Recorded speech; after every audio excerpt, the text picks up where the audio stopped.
do. No, you do. Hey, where's Bulkhead at? You want to go back? Have y'all signed the back?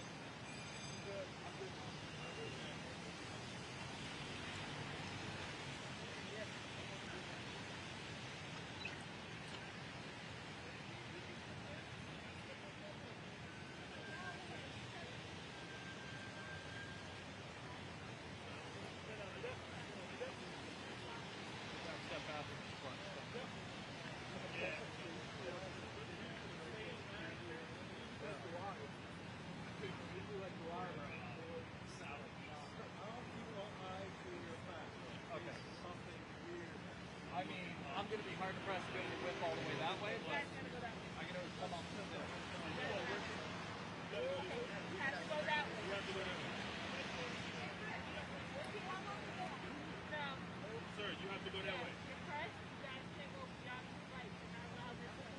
Once again, you're not allowed past us. So you guys can post up over there, but you're not allowed to be on the sidewalk with us. You understand? Okay.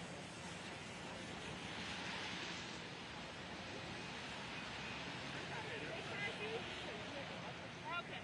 Once you left, you cannot go back. You have to go back to the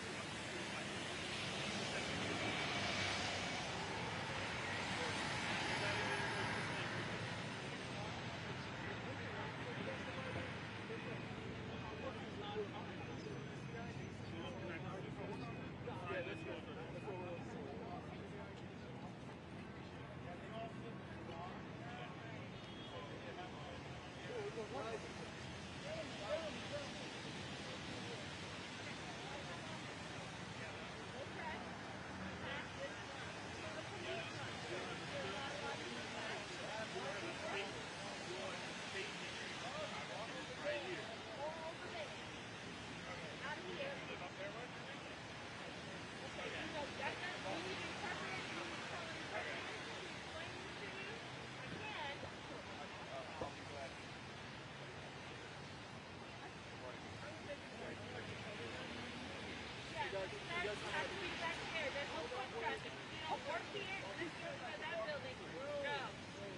Everyone is back there. That's what the bikes are for.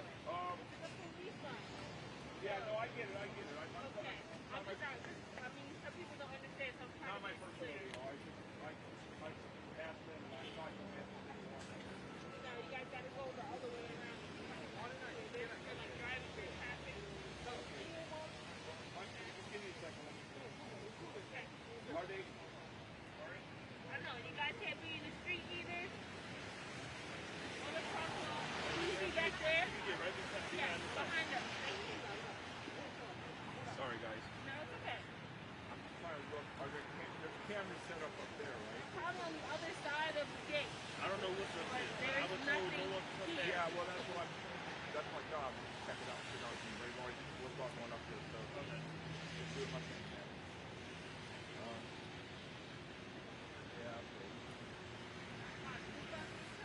I'll go around and come back this way. Sorry for the confusion. I did ask. It's okay. I got the impression I could walk up this way, but It's okay. yeah.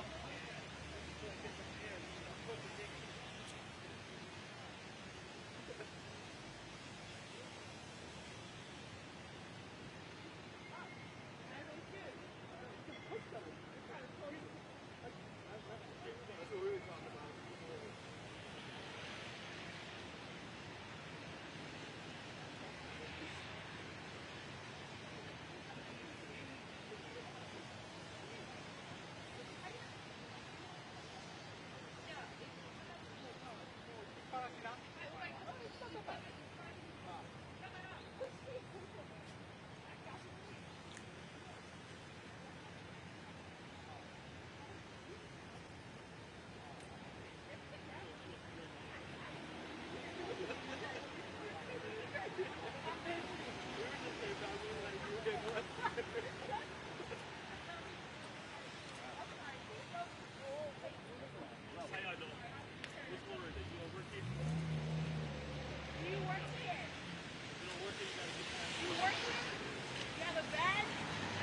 working it. Work bag. It's not a work bag. You don't work for the Department of Labor or the U.S. Department. No. So you have to be right there with them. Back over there. Sir. Back that way. Thank you. Okay.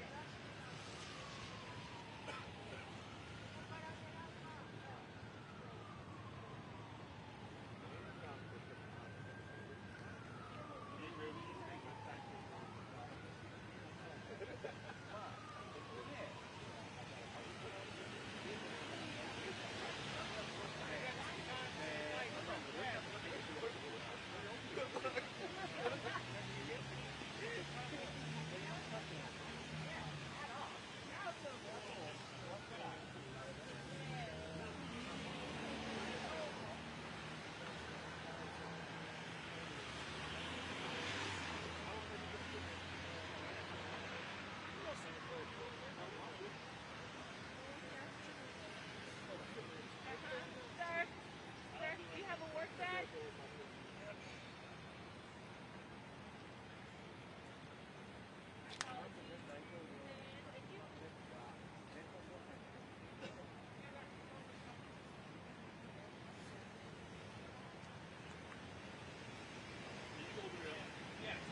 Appreciate it.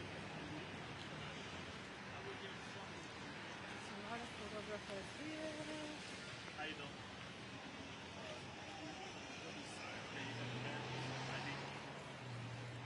I'm sorry, can you let her ride? Sorry. Thank you.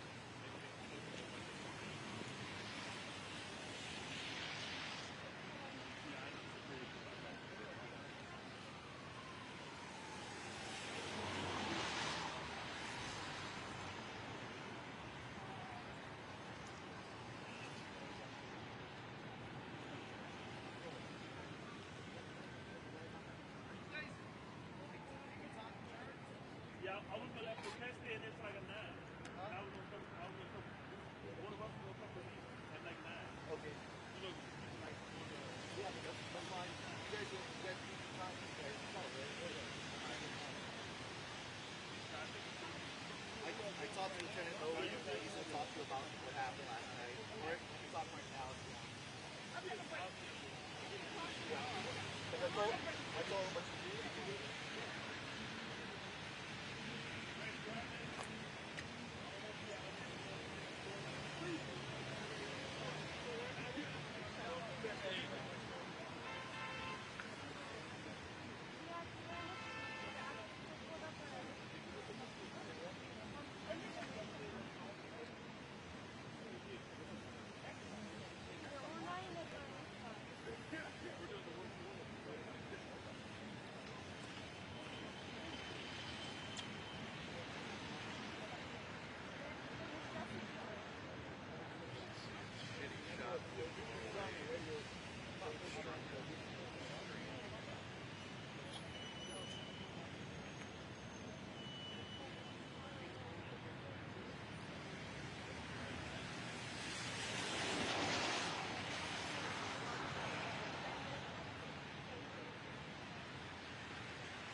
Until it doesn't. Oh, someone wants that.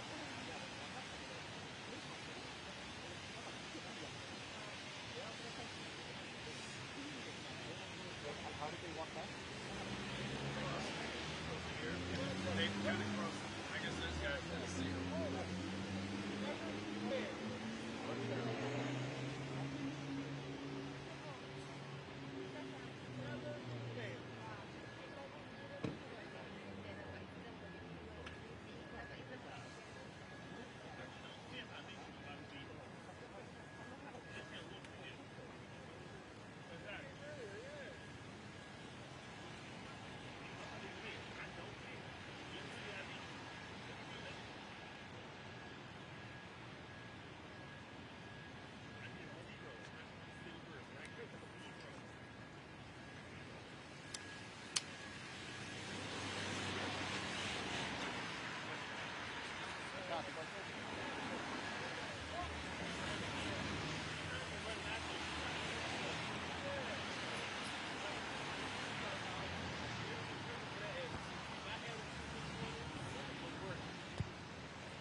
glove, I guarantee you, my poodle goes in and pulls them out of my pocket. I guarantee it's sitting on the ground right by my front door.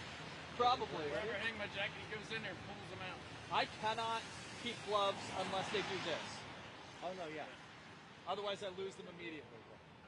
And my mother got me a really cool pair of photographer's mittens that don't. And I'm like, oh, those are not going to last long. It's a good idea. You know. It's a very good idea. Staple them to your ass. No, I own a heavy-duty sewing machine. I don't know why I didn't think of that. All right, done.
What did we learn?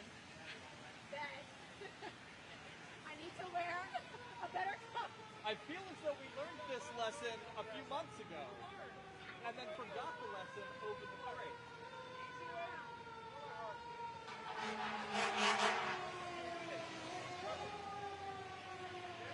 If you really want to press the issue.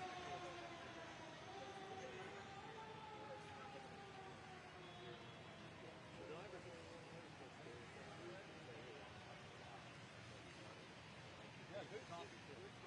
Yeah.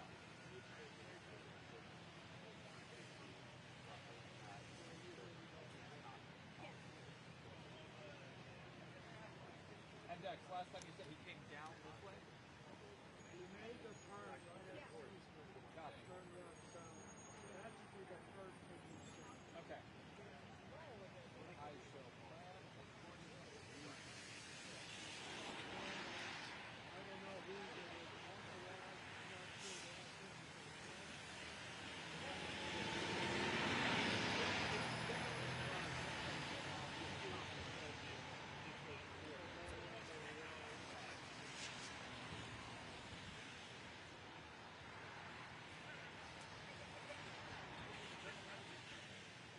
You know, the worst part is, even if he has his window open and he's hanging out of it, he'll be on the other side.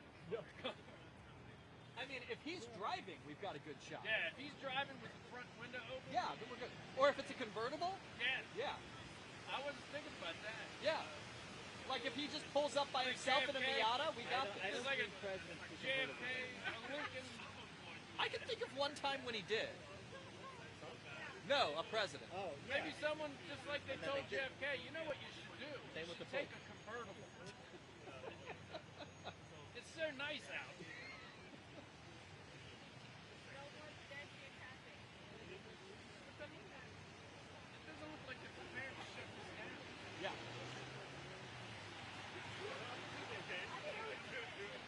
Something in there, they would shut it up right there. This guy's gonna do that.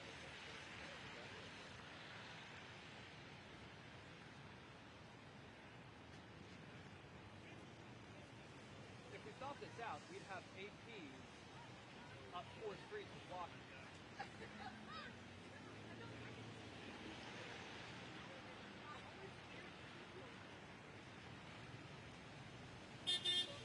Yeah, but just like that, a stakeout is 76 bucks.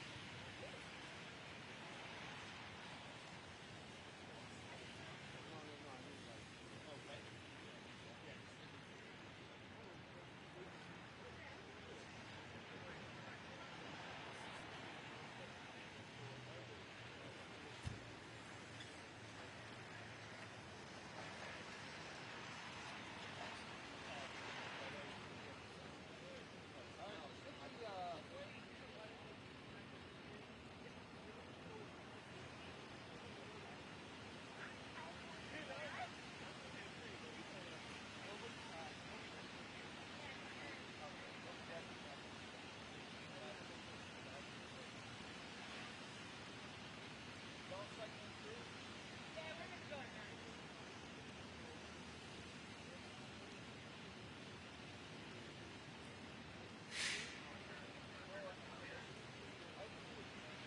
lied to before.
Oh, no, they're not in my way.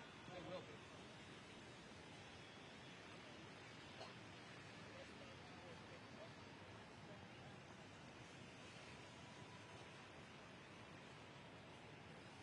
Any way you guys can do me a solid and take one step this way?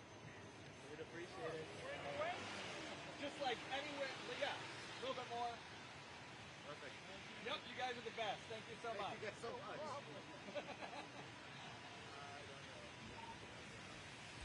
Don't get me wrong, I love the helmet shot. But it's not what you lost once. No!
small motorcade.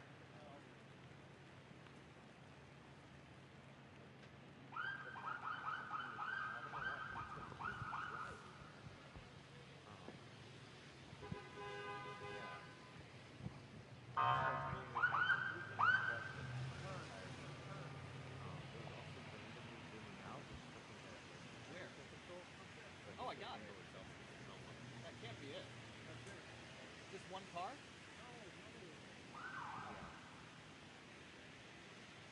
Okay, alright, sounds good.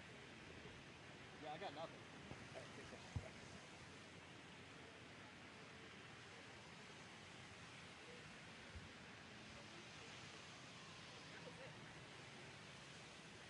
Oh, yeah, one guy, yeah. Yeah, I got nothing. Bunch of cars. All I see is police cars. When you were looking, that's when They went in? I think so. I think so. Oh, not the solo car. That one car came that way. Once we come this way, a whole bunch. Yeah. A distraction. Help the D.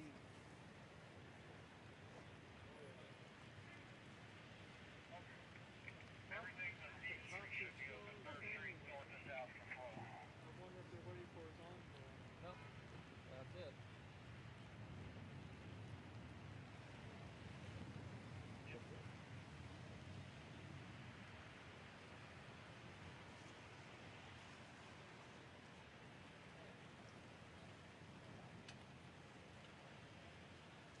Well, that was good.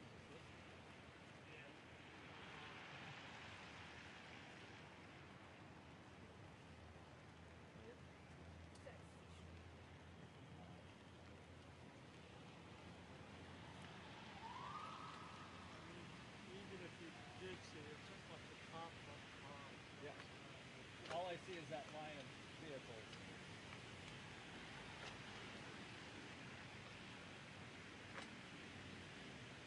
Turn down the audio. I mean, it's up to the network to make a complaint.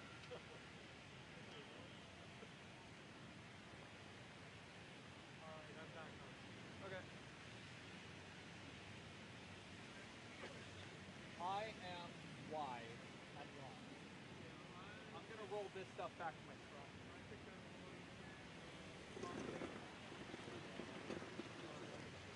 It's getting a little wet. I don't need these back.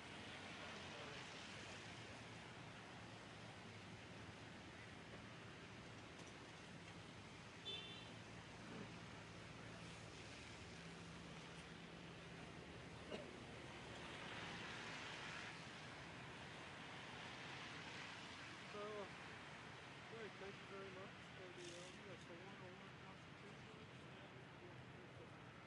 Very good talk. Still no problem.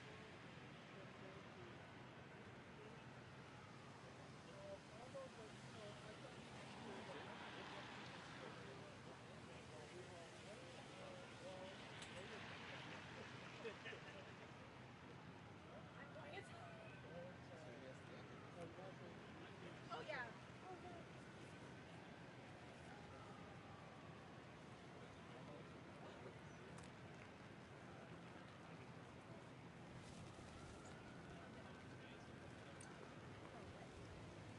Probably not. They're not having any,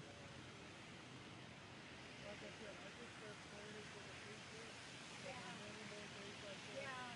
So I think what they're doing is, I don't think anyone's going to be allowed to sign off except on marshal. I got in, yeah. That's a bit of a long time. But then they Of this show trial. So welcome on board. Get ready for a fun ride today. Music party time.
everything I see on CNN, MSNBC, and all of the affiliates is the same bullshit.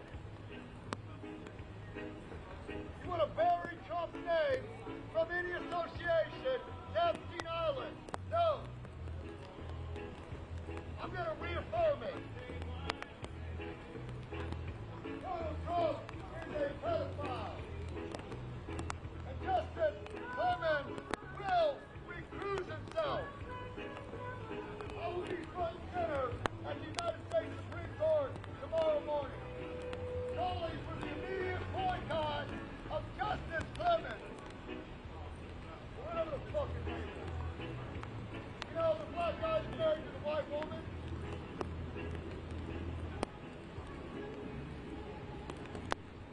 The same white woman that planned the so-called coup of the United States Capitol.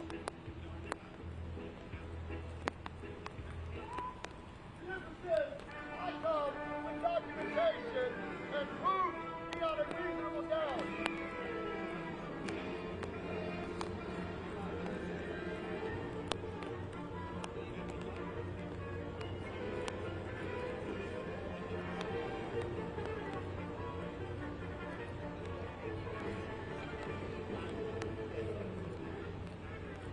I watch from your now and own your side and avoid all of the media coverage.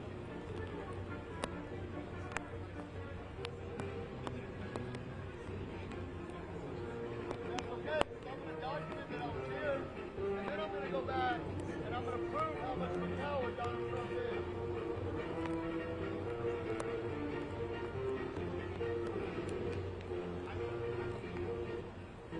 My entire goal is to eliminate Donald Trump. There's a council appointed by current President Joseph R. Biden.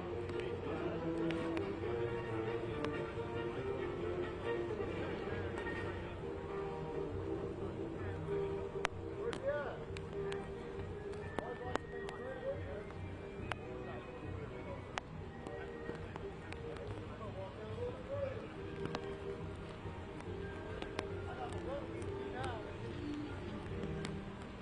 I am your next president of the United States.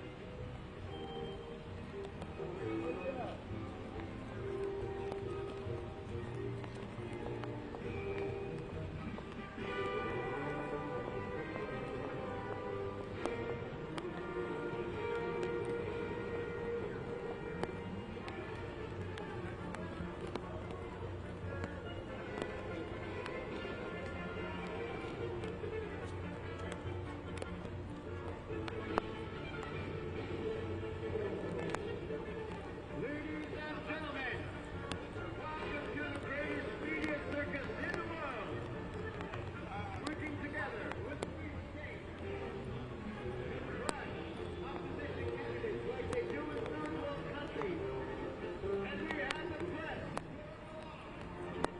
spewing lies and deception, hate against the democratic process by stopping legitimate candidates. And here we are. Will they report both sides? No!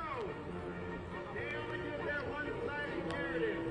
Trump bad, Biden good. Well, guess what? There's another voice, the voice of the people. We ain't happy with y'all doing here. This happens in communist countries, socialist countries, Dominican Republic. Why are you prosecuting a legitimate, legal candidate? There's only been one time in history when candidates were removed from ballots. It was Abraham Lincoln removed by the Democrats. They wanted to keep their slaves, and it looks like the Democrats want to keep their slaves today on their Democrat plantation. People depended on them. Truth and stuff, that plantation. Only one candidate involved. Actually, there are several candidates. Why? The Biden administration is stopping Kennedy, stopping candidates, eliminating primaries to him, to Biden, no one else. Is that the kind of democracy you want? Don't you want to have a discussion, not a one-sided narrative from mainstream media? Really?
Appeals for the District of Columbia Circuit are admonished to draw near and give their attention, for the court is now sitting.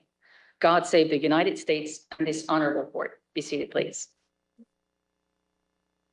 Case number 23-3228, United States of America versus Donald J. Trump, appellant. Mr. Sauer for the appellant, Mr. Pierce for the appellee. Sauer, good morning. Before you get started, can I just get a couple of things on the record? Our jurisdiction was challenged by an amicus, but from your reply brief, you are not questioning our collateral order jurisdiction. Correct. We defend the collateral order jurisdiction. That's correct, Your Honor. And then also, you have either abandoned or not made the Fifth Amendment double jeopardy argument before us.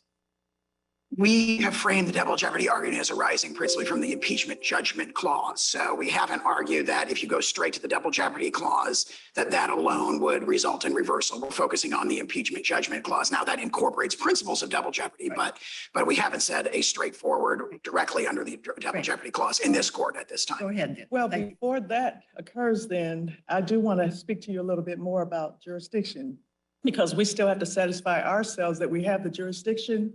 So even though you believe that there's interlocutory jurisdiction with respect to the collateral order doctrine, how do you place that in line with Midland's asphalt case, which specifically says in a criminal case, your jurisdiction needs to stem from the Constitution or be explicit as well in statutory law? We have three responses to that, if I may, Your Honor. One is, of course, that if you look at the language of Midland asphalt, what Justice Scalia is discussing in that case is particularly a situation where the right is one, the legal and practical value of which would be destroyed if it were not violated before trial. And these claims of absolute immunity fall right in the heartland of that description of that right. That's been reinforced by the Supreme Court. But how do you deal with explicitly stating that? Because we don't have an explicit communication here with respect to anything in the Constitution or statute. Yeah, I respectfully disagree with that. The doctrine of presidential immunity arises directly from Article 2, Section 1 in the Executive Vesting Clause, and it's reinforced by the plain language of the Impeachment Judgment Clause, which specifically refers to trial.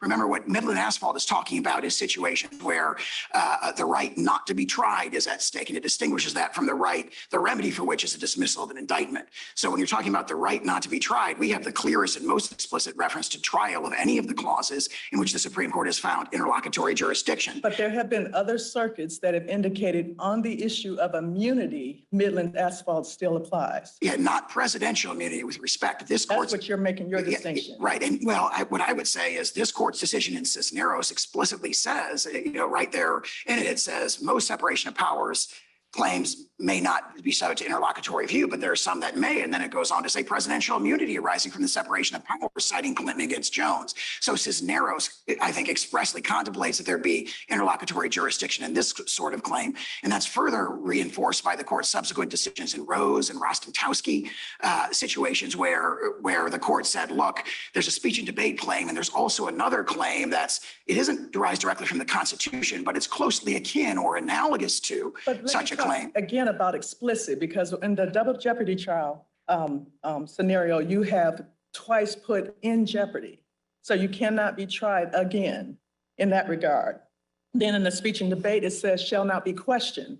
So the language was explicit, but you're not giving me anything that says explicitly in the references that you cite. I have two responses to that. One is the plain language of the impeachment judgment clause, which says that only the party convicted shall be subject to indictment, trial, judgment, and punishment according to law. But so that's if you take the negative inference, correct? That's the plain language supports that. We've argued from the very beginning that it is the natural and ordinary meaning. The impeachment judgment clause. So that is an argument that is explicit. And I also point out that this court in Rose, in Rostentowski, in Cisneros expressly held this is not a magic words requirement. In other words, it isn't that it's got to say right there in the text of the Constitution or a statute that this is a right not to be tried. It's that the right once formulated has to explicitly include the right not to be tried. And that's why what actually the language that's previously in Midland Asphalt is heavily emphasized by Justice Scalia is the situation where there's interlocutory appeal when it's a right, the legal and practical value of which is destroyed if it's not vindicated before trial. There's similar language in Cisneros and others. I'd also point out that the government also has not challenged the court's jurisdiction. It has conceded. We have to be Absolutely. secured Yes. in our own jurisdiction. Yeah, yeah. Okay. And hasn't the Supreme Court itself referred to the Midland Asphalt as a suggestion? I'm not aware of that, but I think. In digital equipment. Gotcha. Yes, Your Honor. I believe Your Honor is correct about that. I think that's an excellent point, and that's reinforced by this court's case law in Cisneros, Rose, and Restentowski. Turning to the merits, if I may, Your Honor. To authorize the prosecution of a president for his official acts would open a Pandora's box from which this nation may never recover. Could George W. Bush be prosecuted for obstruction of an official proceeding for allegedly giving false information to Congress to induce the nation to go to war in Iraq under false pretenses? Could President Obama be potentially charged with murder for allegedly authorizing drone strikes targeting U.S. citizens located abroad? Could President... So can I explore sort of the implications of what you're arguing? I understand your position to be that a president is immune from criminal prosecution for any official act that he takes as president, even if that action is taken for an unlawful or unconstitutional purpose. Is that correct? With an important exception, which is that if the president is impeached and convicted by the United States Senate in a, proceeding that reflects, widespread political consensus, that would authorize the prosecution under the plain language of the impeachment judgment clause. Okay. So yes, with that exception. So it seems to me that there are a lot of things that might not go through that process because it's quite a cumbersome process that requires the action of a whole branch of government that has a lot of different people involved. And so in your view, could a president sell pardons or sell military secrets? Those are official acts, right? It's an official act to grant a pardon. It's an official act to communicate with a foreign government.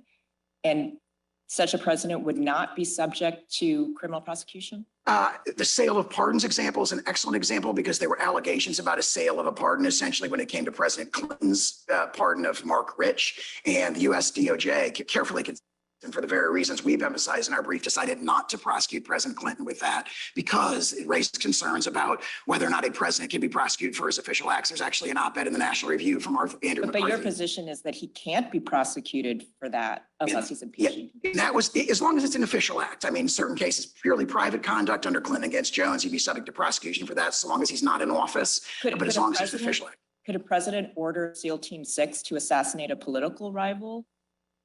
That's an official act in order to SEAL Team 6? He would have to be and would speedily be, impeached and convicted before the criminal prosecution. What if he weren't? There would be no criminal prosecution, no criminal liability for that? Chief Justice's opinion in Marbury against Madison and our constitutional tradition and the plain language of the impeachment judgment clause all clearly presuppose that what the founders were concerned about was not. I asked you a yes or no question. Could a president who ordered SEAL Team 6 to assassinate a political rival who was not impeached, would he be subject to criminal prosecution? If he were impeached and convicted first. And so your answer is no. My answer is qualified yes. There's a political process that would have to occur under the structure of our Constitution, which would require impeachment and conviction by the Senate. In these exceptional cases, as the OLC memo itself points out from the Department of Justice, you'd expect a speedy impeachment and conviction. But what the founders were much more worried about than using criminal prosecution to discipline presidents was what James Madison calls in Federalist number 47, the newfangled and artificial treasons. They were much more concerned about the abuse of the criminal process for political purposes to disable the presidency from factions and political opponents. And of course, that's exactly what we see in this case. I've asked you a series of hypotheticals about criminal actions that could be taken by a president and could be considered official acts. And I've asked you, would such a president be subject to criminal prosecution if he's not impeached or convicted? And your answer, your yes or no answer is no. I believe I said qualified yes if he's impeached and convicted first. We may be saying the same thing. My question was, okay, so he's not impeached or convicted. Let's put that aside. You're saying a president could sell pardons could sell military secrets, could order SEAL Team 6 to assassinate a political rival. Sale of military secrets strikes me as something that might not be held to be an official act. The sale of pardons is something that's come up historically and was not prosecuted. But your brief So- says that communicating with an executive branch agency is an official act, and communicating with a foreign government is an official act. That's what presidents do. They're very strong situation. Those are very strong examples of potential official acts. If you look at what Chief Justice Mitchell said against Madison, he said, rising directly under Article 2, Section 1, that the courts, that the president's official acts are, quote, never examinable by the courts. And he says it like 4 different times on pages 164 to 166. Well, let me ask you about that then, counsel, because your position is, as I understand it, if a president is impeached or convicted, impeached and convicted by Congress, then he is subject to criminal prosecution, correct? That would be a necessary, said to prosecution. Is that a yes? Yes. Yes. Okay, so therefore he's not completely and absolutely immune, because under the procedure that you concede, he can be prosecuted if there's an impeachment and conviction by the Senate.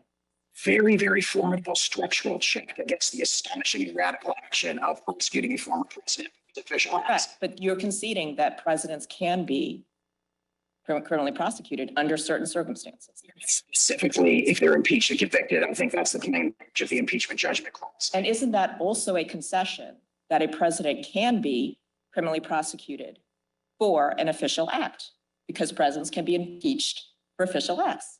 Under those unique circumstances. Correct. But given that you're conceding that presidents can be criminally prosecuted under certain circumstances, doesn't that narrow the issues before us to, can a president be impeached?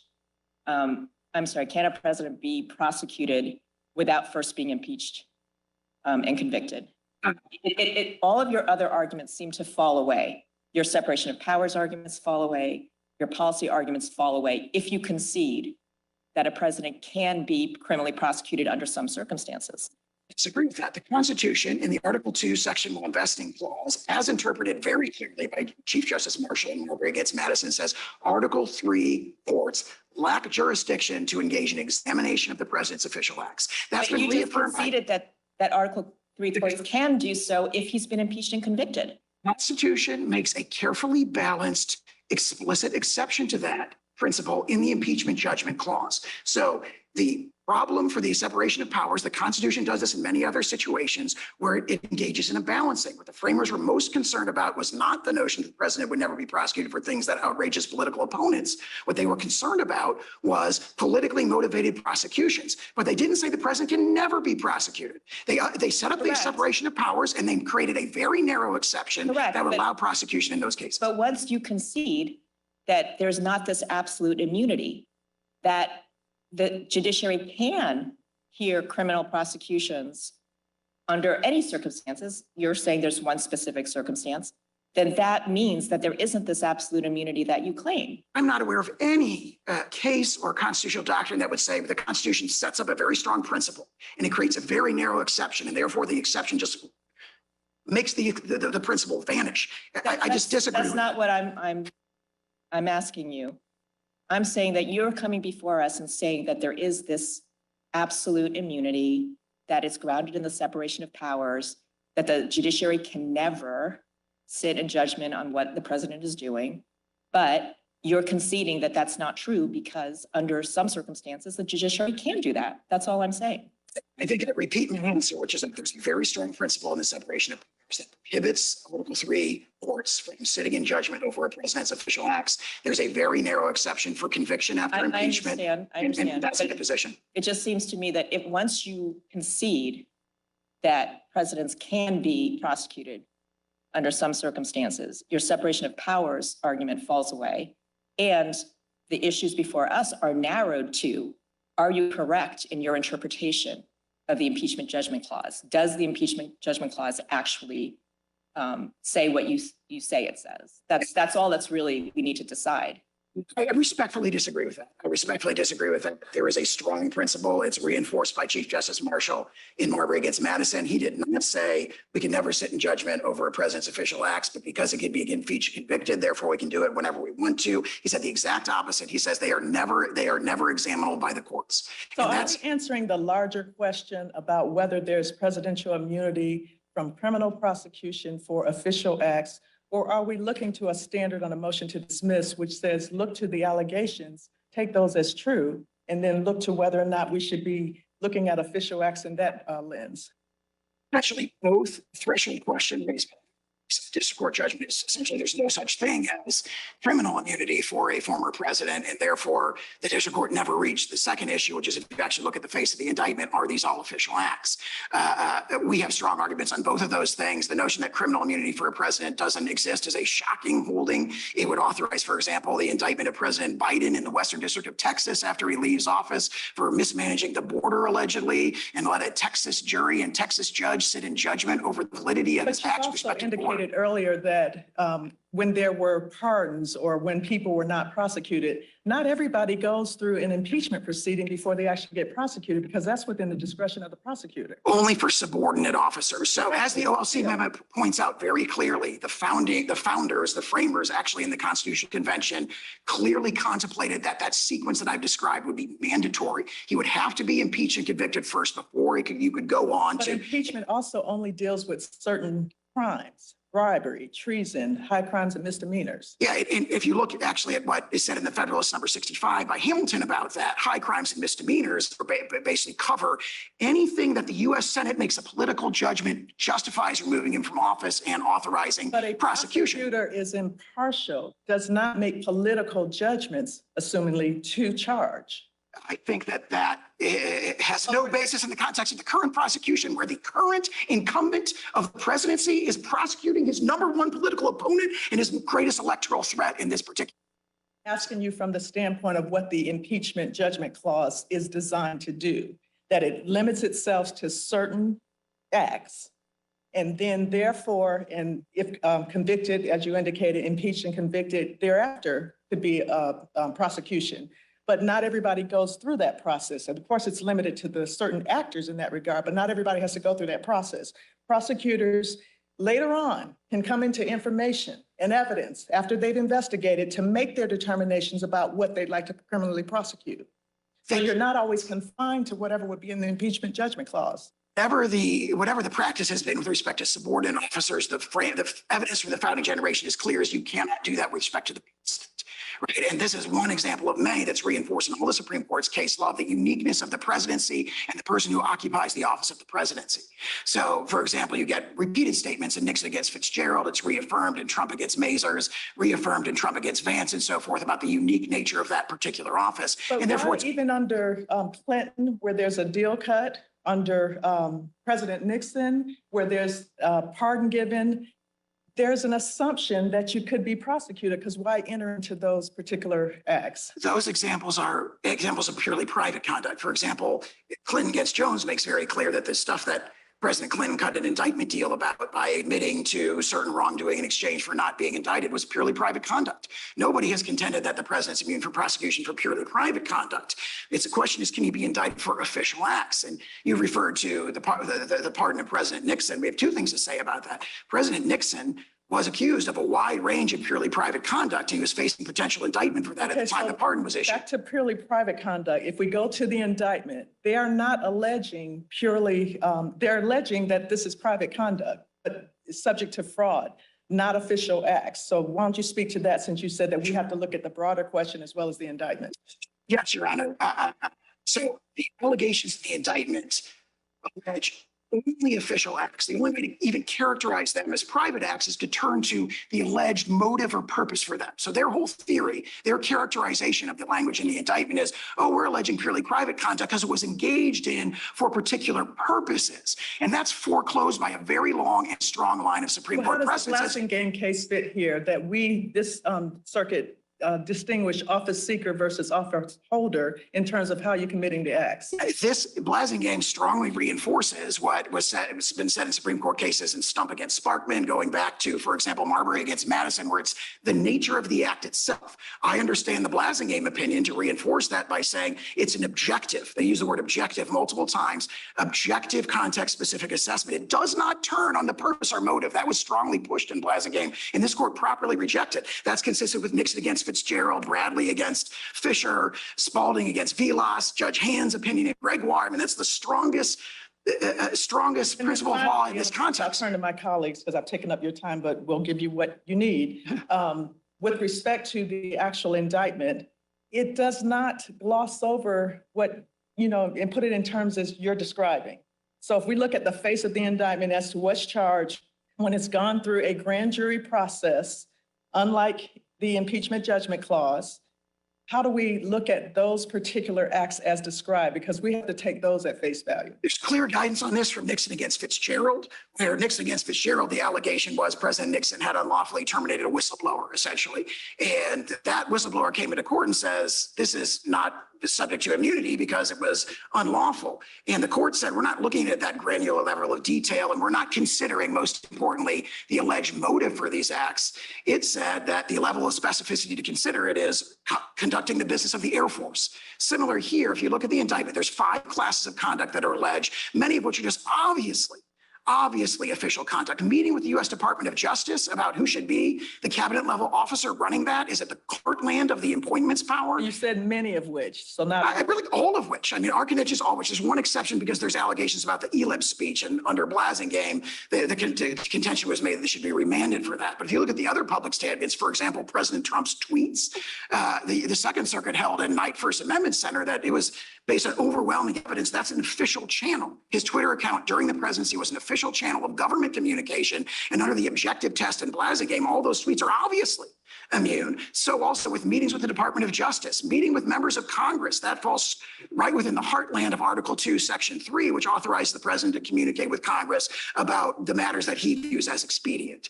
Let me ask you, first of all, I don't believe you were counsel then, but what about the 2 concessions made in the first impeachment proceeding and then in Trump v. Vance, that impeachment should be stayed and wait until he's out of office when he would be subject to criminal liability?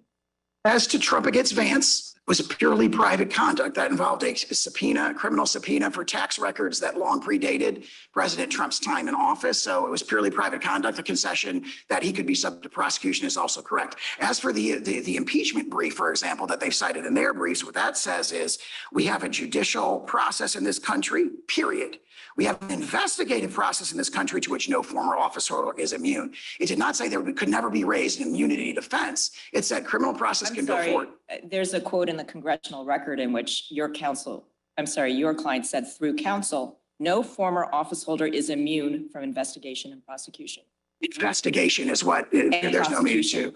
Well, that may be true of subordinate officers, but as to the principal officer, the president, he is immune unless he is impeached and convicted. Again, it comes back to the point we made. He was president at the time, and his position was that no former office holder is immune. And in fact, the argument was there's no need to vote for impeachment because we have this backstop, which is criminal prosecution. And it seems that many senators relied on that, voting to acquit. That relies on speculation. Said, I think, statement. The court, I think, lacks the ability to intuit what motivated senators' votes in the impeachment process. What the Constitution says is you must be impeached and convicted. The question that Judge Henderson was asking you was, you took the position, or your client did, during the impeachment proceedings, that there would be an option for criminal prosecution later, and it's in the congressional record. And I guess the question is, what has changed, or why have you changed your position? I agree with that characterization of the statements in the congressional record. I believe there was a distinction between the judicial process and the investigative process. That was in the quote that I just read. In addition to that, whatever concession may or may not have been made there would not have a res judicata effect in this proceeding. These are very different proceedings. And again, the notion that no one is immune from the judicial process, and the judicial process should go forward, is fully consistent with the notion that defenses, including presidential immunity, which again is rooted in the separation of powers, could be raised in those processes. So the notion that there could be a criminal process and then defenses like this could be raised in that process is I think, pretty straightforward. There's no concession that there's no such thing as criminal immunity. There's no concession in those proceedings that what the district court in this case did, the very kind of astonishing holding that no president is criminally immune from prosecution is just, I think it's not there in the congressional record. Let me go back to Marbury versus Madison, and you isolated that one sentence. Isn't it true that the progeny of Marbury versus Madison has distinguished between discretionary official acts and ministerial, by which they mean imposed by law? And that it's the latter one in which he can be held liable. And I want you to address both U.S. v. Johnson and the Commonwealth of Virginia, because the first one deals with the speech and debate clause. And the Supreme Court said, in essence, lop off all of the evidence dealing with the speech and debate. He can still be prosecuted, that is, that congressman, or I think it was conspiracy to defraud the U.S. or something. And then in the Commonwealth of Virginia, you had the judge who had been charged with a crime under which you could not discriminate in picking juries based on race. And my reading of that case is that the language that you isolate in your reply brief, that it could just as easily be done, that is the choosing of the jury, a ministerial act by someone on the street. To me, that means when you have a duty that is imposed by law, picking a jury, they said was ministerial, imposed by law. Whether you're the man on the street, whether you're the president, whether in that case you're the judge, you can be held criminally liable. And that's how I read, if not Marbury, the progeny. That is, you can't stop at official act. You have to say, was it a discretionary official act or was it a ministerial? I agree with that characterization of Marbury. I think that distinction is present in Marbury itself. And I think what I would respond to that is to say, first of all, that extension has never been extended up to the president, and for good reason, because for over 200 years, the courts have held we can't sit in judgment over the president's official acts under any circumstances. So, for example, Mississippi against Johnson. No, not criminal. We don't have any criminal. That's correct. It's never arisen until this case. That is absolutely correct. But if you look at every civil context, what they've said, you keep in mind that what Chief Justice Marshall says is never examinable. Never examinable. So there would be no judicial proceeding where you could say the president did this and we're going to sit in judgment directly over that. That's reinforced by Mississippi against Johnson, by Swan against Clinton from this court more recently, where the courts hold that we can't even enjoin or even really enter a declaratory judgment directly against the president for his official acts. Whereas the distinction between ministerial and discretionary has been held totally with respect to subordinate officers, and that goes all the way back to Marbury. However, if you look at the indictment in this case, nothing that's alleged against President Trump could remotely be described as ministerial. I'm not aware the government has ever argued that. If you're talking about, responding to widespread allegations of fraud, abuse, and misfeasance in a presidential election, trying to find how to respond to that in a manner that's in the national interest, matters of that nature are not ministerial at all. So even if that distinction goes all the way up to the president, so to speak, it wouldn't save the indictment here. Why isn't it ministerial? His constitutional duty to take care that the laws be faithfully executed requires him to follow those laws, every one of them. Yeah, nothing. I would say that the take care clause, carrying out one's duties in the take care clause, are inherently discretionary. An example of a ministerial act, for example, in Marbury against Madison is like delivering a seal when you're requested, because there's a separate statute. Right. What they emphasize is there's a separate statute. The Secretary of State had kind of these two hats on. He was, on one hand, a direct agent of the president in that could never be examined by the courts. On the other hand, the original statute had imposed all these like purely ministerial duties that had to do with record keeping and delivering documents. Like if you got a land deed that's got a seal on it and a person asks for it, where there's no discretion at all.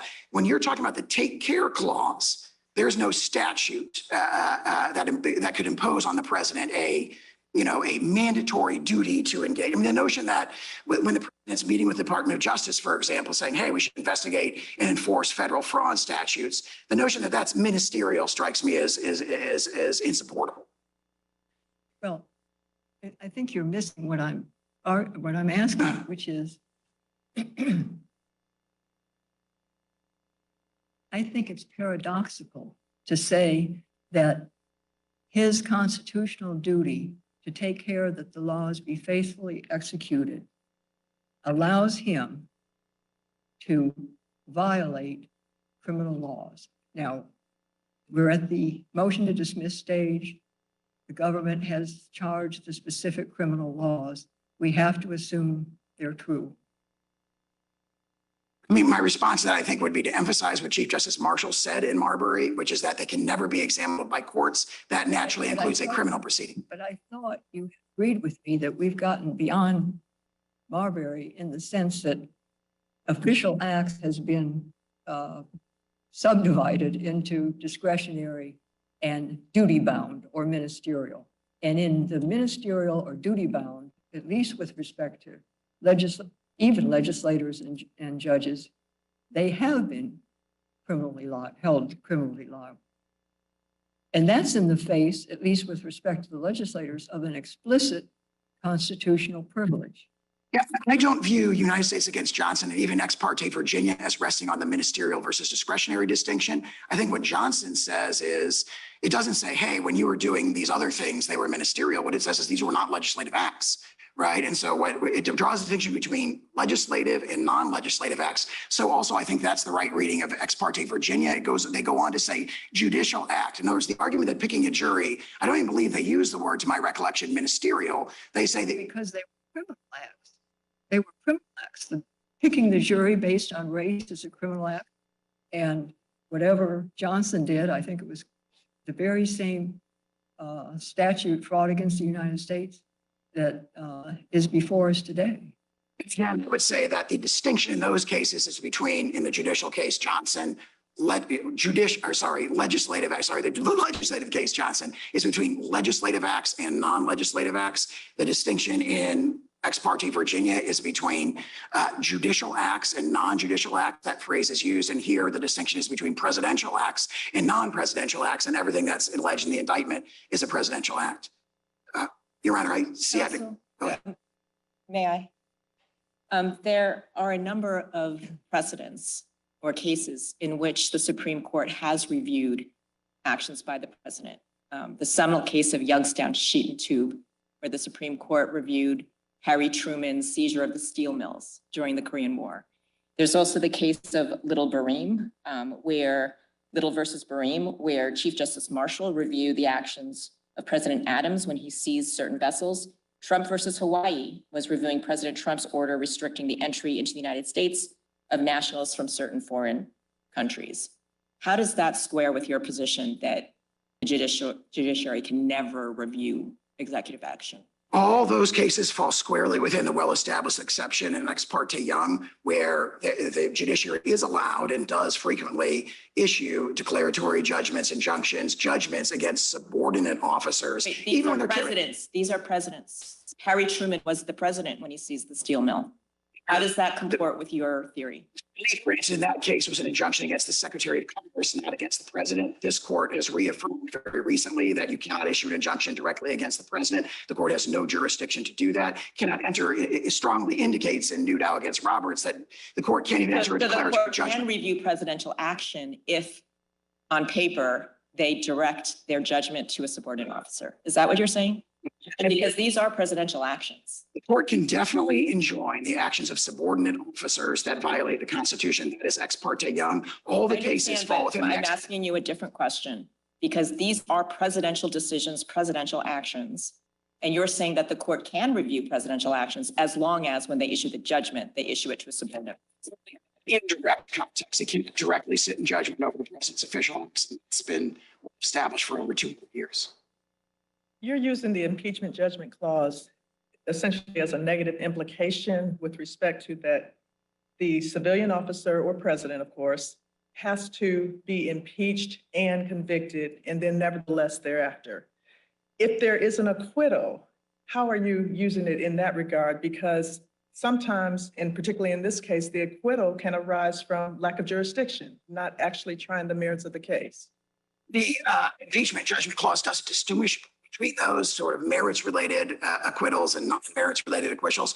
Frankly, the same sort of thing comes up in just criminal prosecutions under the double jeopardy clause, where, you know, a determination that the defendant is acquitted does not necessarily reflect an actual determination that they're not factually guilty. And in fact, this is emphasized in the OLC memo that they themselves address, that actually, you know, that determination often reflects things that are distinct from the merits. So that doesn't, I think, in any way undermine the sort of double jeopardy force, so to speak, of the impeachment judgment clause. And one of the briefs indicated that Jack Smith is improperly appointed. Do you have a position there?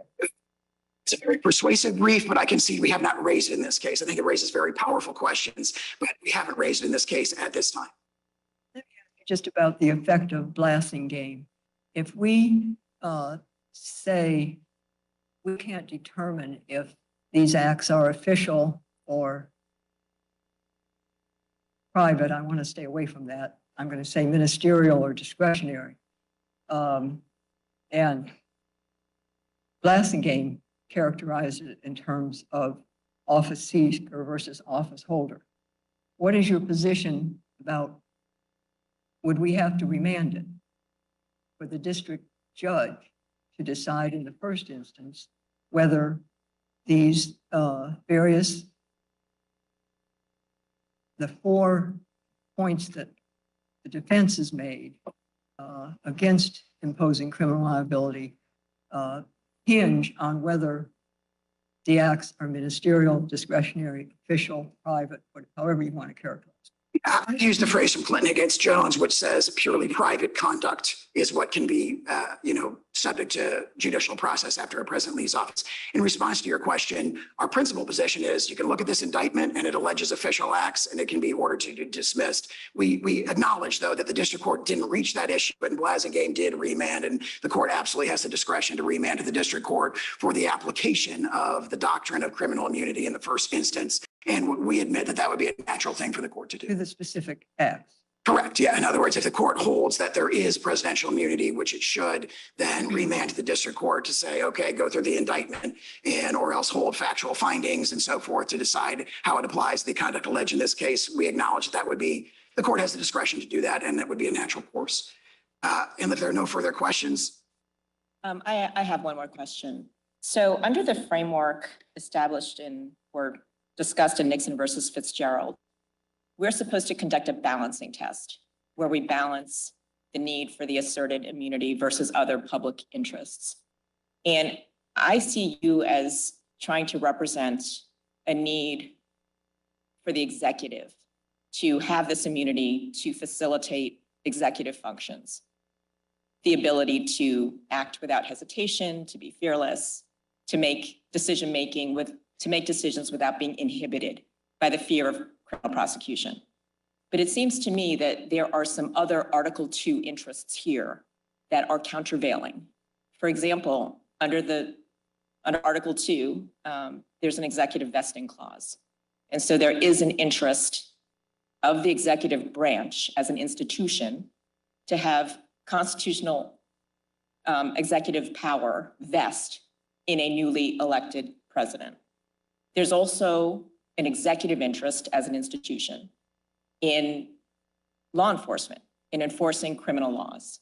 And so it seems to me, if we're weighing executive interests versus public interests in things like the integrity of an election, that President Trump's position is not fully aligned with the institutional interests of the executive branch.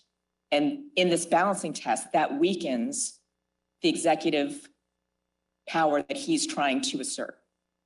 I say three things in response to that. First of all, Nixon against Fitzgerald emphasizes that the most compelling consideration when one considers what it describes as policy considerations rooted in or in the separation of powers is the rendering of the executive branch official unduly cautious in the exercise of highly controversial and sensitive decisions that come up all the time. If a president has to look over his shoulder or her shoulder every time he or she has to make a controversial decision and worry after I leave office, am I going to jail for this? When my political opponents take power, that inevitably dampens the ability of the president. No, I understand that that's your position, but I guess I'm asking you, what about other Article 2 interests? That's one interest, but there are other Article 2 interests in play here too, and they seem to be countervailing.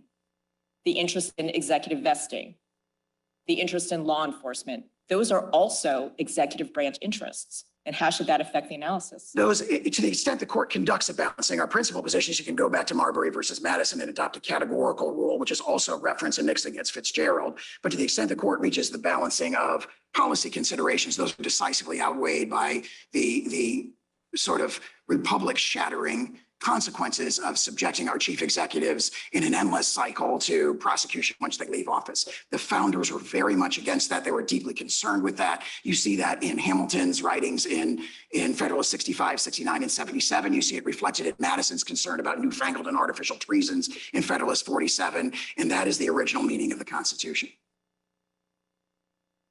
Do you think we should, it just occurred to me, do you think we should take any cognizance of the fact that when they wrote that, George Washington was the president? I mean, a very, very strong executive. The Congress was brand new. Everything else was brand new. And things have balanced out. I mean, we've got a strong Congress, we've got a strong judiciary, and we've got a strong president. I think that if you look at the writings of the founders, they were definitely looking past the presidency of George Washington, obviously an iconic figure, looking past the presidency of George Washington to future presidencies. And they correctly anticipated that the nation might, what they were deeply concerned about was that the nation would devolve into factions. Factionalism did not govern the presidency of George Washington because of his moral authority. However, immediately when you got to Adams and Jefferson, you immediately devolved into factions. They correctly anticipated and were deliberately looking past that presidency to the future of the republic, a tradition that stood for 234 years until last year when it was shattered by the indictment of President Trump. And if the court has no further questions, we would ask the court to reverse. And if the court rules against us in any respect, we renew our request that the court stay its mandate to allow us to seek further review, both en banc and or Supreme Court review. And you do have 5 minutes. Thank you, Your Honor. Okay. Mr. Pierce. Good morning, and may it please the court. Never in our nation's history until this case has a president claimed that immunity from criminal prosecution extends beyond his time in office. The president has a unique constitutional role, but he is not above the law. Separation of powers principles, constitutional text, history, precedent, and other immunity doctrines all point to the conclusion that a former president enjoys no immunity from criminal prosecution. At a minimum, this case, in which the defendant is alleged to have conspired to overturn the results of a presidential election, is not the place to recognize some novel form of criminal immunity. Now, I want to start with jurisdiction, as Judge Childs raised. It is our view that the court has and should entertain both claims before it. With respect to the immunity claim, I think this court's decision in Cisneros 10 years after Midland Asphalt did allude to a type of separation of powers claim that would involving presidential immunity. I think Judge Henderson pointed out the Supreme Court itself has acknowledged that this idea of an explicit guarantee is more of a suggestion than some sort of statutory prescription. But there's been no cases since then that have actually used that word suggestion, to follow up on that line of thinking. Within the Supreme Court, I don't believe there have been cases, but certainly this court in Cisneros, as well as in cases also post Midland Asphalt, like Rose, Rostenkowski, and Durenberger have recognized that this type of a separation of powers claim when you're talking about immunity is something for which a collateral order, appellate jurisdiction on a collateral order theory is available. And there are also other circuits, I think it's 1st, 2nd, and 10th, that keep following that line of thinking with respect to Midland's Asphalt. It requires an explicit constitutional or statutory language that says you cannot be tried. So two responses. One, I think in cases like Cisneros, this court has spoken otherwise, but nonetheless, I think the only one there is the First Circuit's decision in Joseph, where it was the case of a judge seeking a criminal, raising an immunity defense to a criminal prosecution. As this court acknowledged in both, I believe, Rostenkowski and Durenberger, that's in some tension with, or it didn't acknowledge that, but the case, the court there talked about Claiborne and Hastings, which are 9th Circuit and 11th Circuit cases. I think Judge Easterbrook, in his shock opinion, noted that when it deals with a personal immunity like that, it's different than the kind of transactional immunities that were considered in the 10th and the 2nd Circuit cases. And at the end of the day, I think we do, so sort of a small point of common ground between us and the defendant. We do think that with respect to jurisdiction, there is a little bit of a different inquiry with respect to a president. We don't think that carries over to the merits in the least. And I think United States versus Nixon is sort of the perfect example of that. There, the court said it would be unseemly to hold the president, to require the president to go into contempt. Nonetheless, reaching the merits, of course, rejected President Nixon's absolute executive privilege claim and required that the— You don't see a distinction on the civil versus criminal context, because the cases I'm referring to are civil, criminal cases. So I don't, and Rose said as much here when talking about civil and criminal with respect to speech or debate. And again, I mean, I know this Nixon versus Fitzgerald is a civil case, and we strongly disagree that it should be applied here for many of the reasons that Judge Pan set out, but I do think with respect to the immunity, again, given the language in Rose, that would supply basis for this court to entertain the immunity claim. But now, why aren't you taking the position that we should dismiss this appeal because it's interlocutory? Doesn't that advance your interests? Our interests are twofold. One, as in United States versus Nixon, it is doing justice. And then a second is indeed to move promptly to satisfy and vindicate the public's and the defendant's interest in a prompt resolution of this trial. But doing justice means getting the law right. And it's our view that even if a dismissal on jurisdiction might move this case faster, actually empirically that's hard to know, we just don't think that's the right analysis here on either immunity or the second claim. So we have a line of cases, including Kramer versus Gates and American Hospital Association versus Azar. It says that we can assume hypothetical statutory jurisdiction and reach the merits of a case. Statutory jurisdiction being distinct from Article 3 jurisdiction, which we could never assume because that implicates the power of the court to act.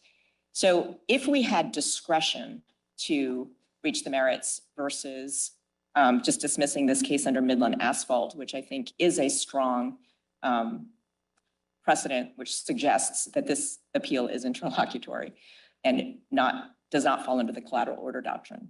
How should we determine how to exercise that jurisdiction about whether or not we should reach the merits? So I think in the American Hospitals decision, the 2020 decision, the court said the formulation was something like, we're doubtful as to our jurisdiction, but nonetheless, invoking the line of cases you've just described, went on to decide the merits. We would urge the courts to do the same here, even if it entertains doubts with respect to the jurisdiction. Yes, hypothetical statutory jurisdiction is available under the law of the circuit. The court should use that to reach the merits. But doesn't that lead to a hypothetical decision and an advisory opinion? No, I think so we disagree. The Supreme Court has said that. No, I don't think the Supreme Court has said that. I mean, the Steele Co. is kind of the leading Supreme Court decision, and then some courts, including this court, has devised a hypothetical statutory jurisdiction doctrine. Now, if this court were to dismiss for lack of jurisdiction and then say, nonetheless, as an alternative holding, here's how we would come out on the merits. That I think would be improper. That is what I understand the American Oversight Brief to be suggesting at footnote 11 on page 20 of its brief. That I don't think is something the court could do. I understand the hypothetical statutory jurisdiction piece to allow the court to say, you know what, this is hard. There might be arguments on both sides. We think that we assume hypothetical statutory jurisdiction. We move forward. We decide the merits. Now, let me ask you about Marbury versus Madison. What's your interpretation of its progeny, or even the case itself?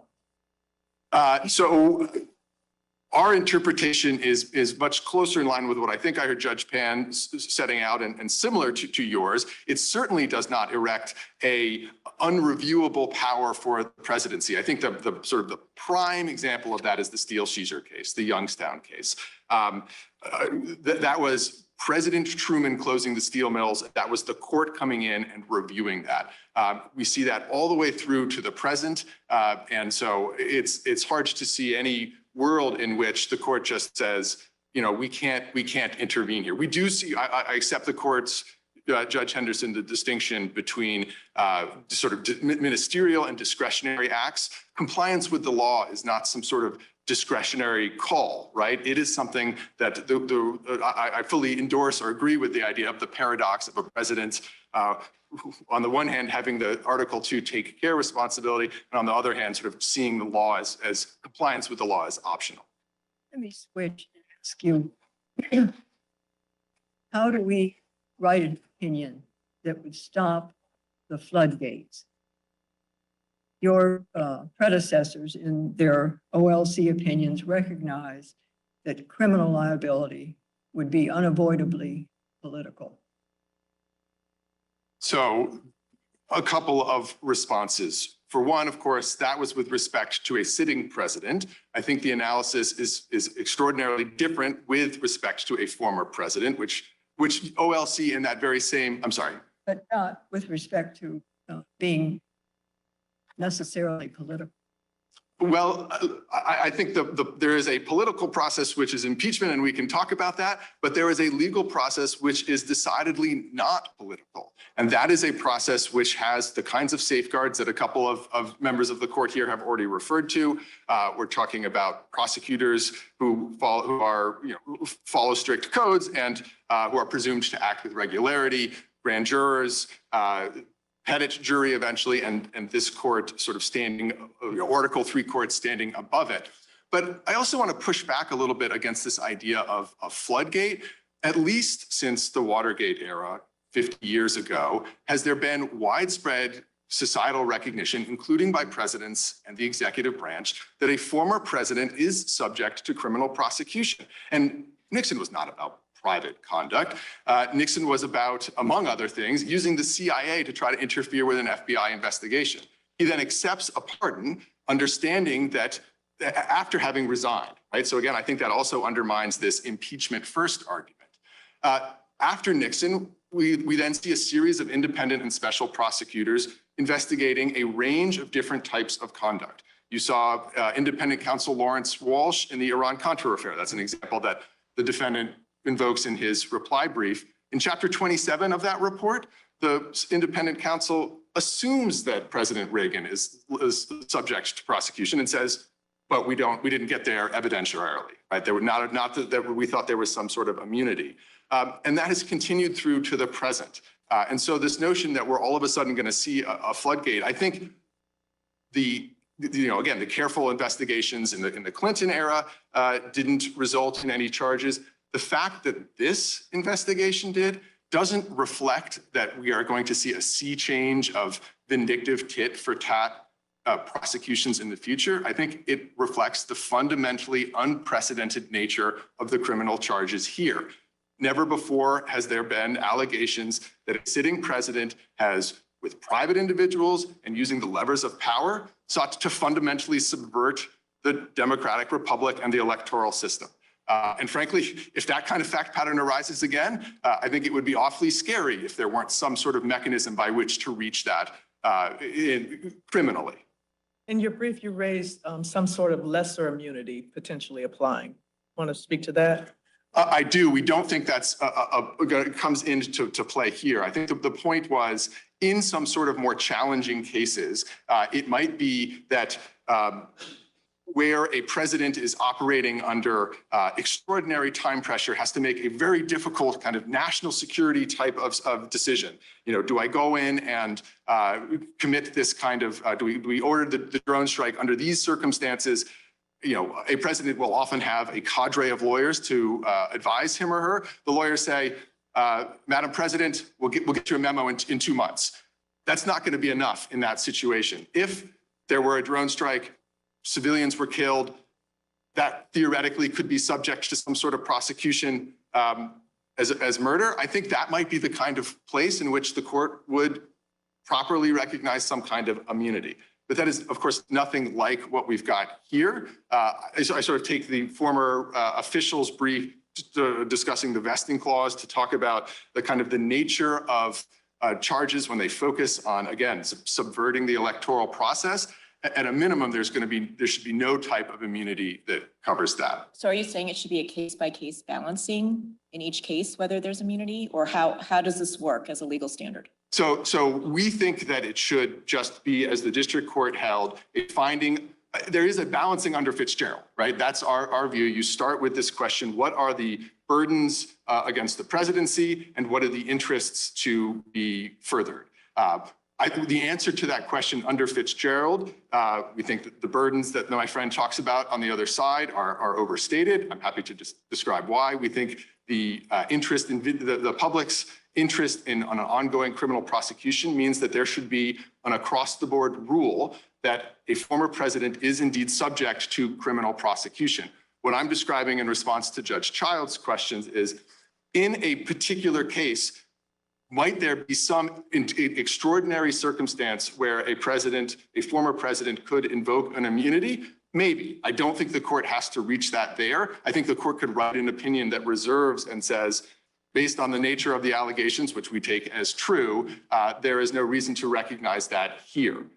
And so I don't think it needs to be a case-by-case analysis, but I think the court can reserve that type of question to the extent it gives one pause about a president in future situations. To that end, can you answer the question I posed earlier to your opposing counsel about, are we to look at the broader question that was dealt with by Judge Chuckin with respect to presidential immunity, absolute immunity for no criminal prosecution of official acts, versus looking at this indictment and accepting as true the allegations that it brought there, or both?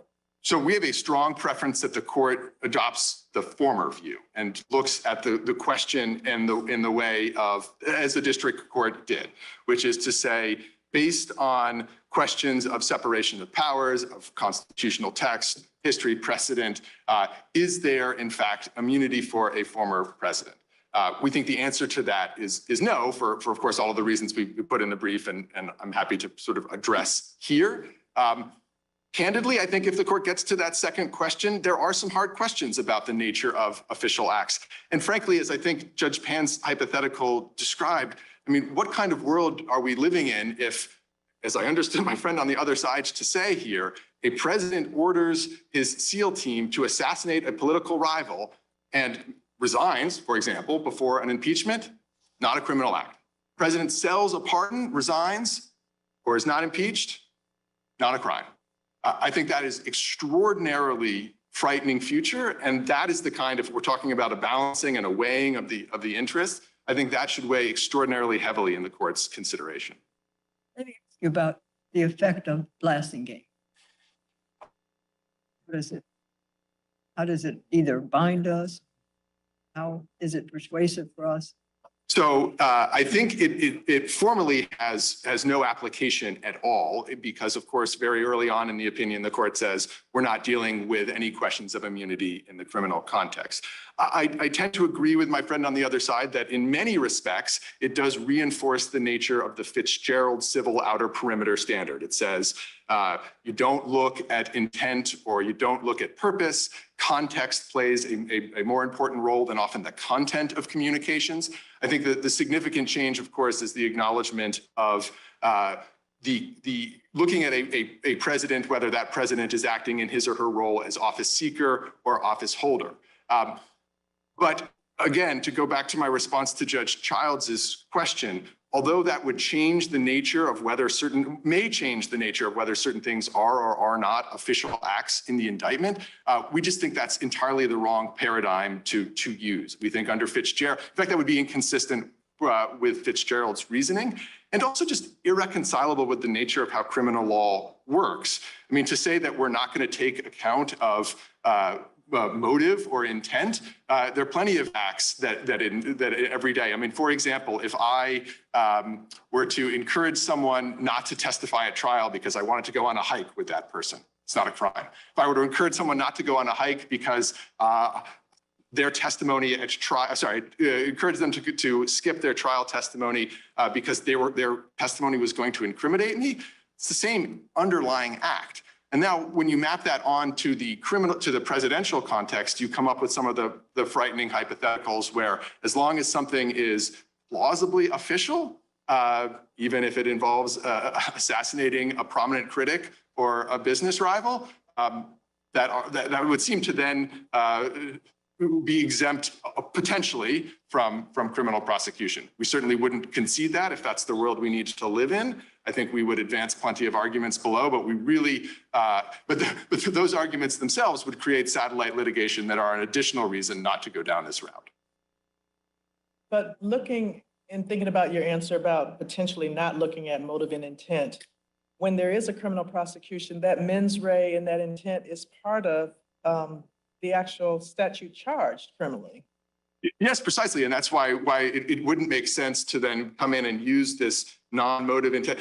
As I understand how Fitzgerald outer perimeter standard might work, it could say those types of official acts, official conduct, that is something from which the president is immune. You don't ever get to that second question of, well, did that person act then with mens rea? Can we prove it beyond a reasonable doubt? Because it is at least under a theory where it's not available at trial, then there's no way to reach that conduct. When we're looking at this indictment, though, back to Judge Henderson's question about the use of blasting game, some of the acts are same or similar, and there was direct discussion of it in that opinion as determining whether it was office seeker versus office holder. So do we use blasting game at least for that? So if this court decides the case the way the district court did, then I don't think blasting game has any role to play at all, because there is no question of whether, was this act official or were these sets of allegations official? The question is, based on a Fitzgerald analysis and history, precedent, et cetera, is there any quantum of immunity for a former president? We think the answer to that question is no. There's no reason, as the district court also found, to turn to the indictment and consider this outer perimeter, this civil outer perimeter standard. How about if we don't decide it the way the district court did? If you don't, I suppose a lot would. On the blasting game. So there are a lot of different ways this court could not decide it that way. I think to pick up on my response to Judge Childs, we certainly stand by our view in the brief that some substantial number of allegations would fall outside of an outer perimeter, and that I think is enough to affirm. I think either parties are urging the court at that point to then send, of course, the case back to the district court. I think that then would create a series of challenging questions that I mentioned earlier. What are the evidentiary theories under which that evidence could potentially come in? But it would be our strong view, and we would want, if the court followed that route, which we urge the court not to make clear that immunity is an on-off switch, right? This is the immunity appeal. If the court says we affirm, we send it back, there's no immunity, then other things become evidentiary questions or questions really of jury instructions, in which any appeal is then an appeal from a final judgment, if any final judgment. And the immunity defense is never lost. Well, I don't think it's immunity at that point. I think this court will, in what I've just described, will have said there is no immunity. There may be some types of other challenges as evidence comes in at trial. But again, I think that would lead to this extraordinarily complicated litigation that is not the top line reason, but certainly among the reasons why the court should not go down that path. Since President Trump concedes that a president can be criminally prosecuted under some circumstances, he says that that is true only if he is first impeached and convicted by Congress. Do you agree that this appeal largely boils down to whether he's correct in his interpretation of the impeachment judgment clause? That is, if he's correct that the impeachment judgment clause includes this impeachment first rule, then he wins. And if he's wrong, if we think the impeachment judgment clause does not contain an impeachment first rule, then he loses. So I think that's basically right. I mean, the defendant's theory over the course of this litigation has evolved a bit. And I think now before this court, I understand the argument to be principally sort of the principal submission to be, as you've just described, this, what we call in our brief, the conditioned precedent argument, that there is only liability, criminal liability for a former president if that president has been impeached and convicted. And that is wrong for textual, structural, historical reasons, and a host of practical ones, one of which I'll start with, again, to just amplify the point. It would mean that if a former president engages in assassination, selling pardons, these kinds of things, and then isn't impeached and convicted, there is no accountability for that individual. And that is frightening. Now, to go back to some of the textual and historical and structural, my friend on the other side sort of suggests this is what the founders were talking about and this is what they were worried about. I think that's entirely an inaccurate representation of the founding era history. There's basically no discussion of the impeachment judgment clause, which I take the defendant's principled textual argument to be. What the impeachment judgment clause did was two things, as the district court described, right? It constrained the sanctions that Congress could place on an impeached and convicted officer, not only a president, any kind of officer, to removal or disqualification.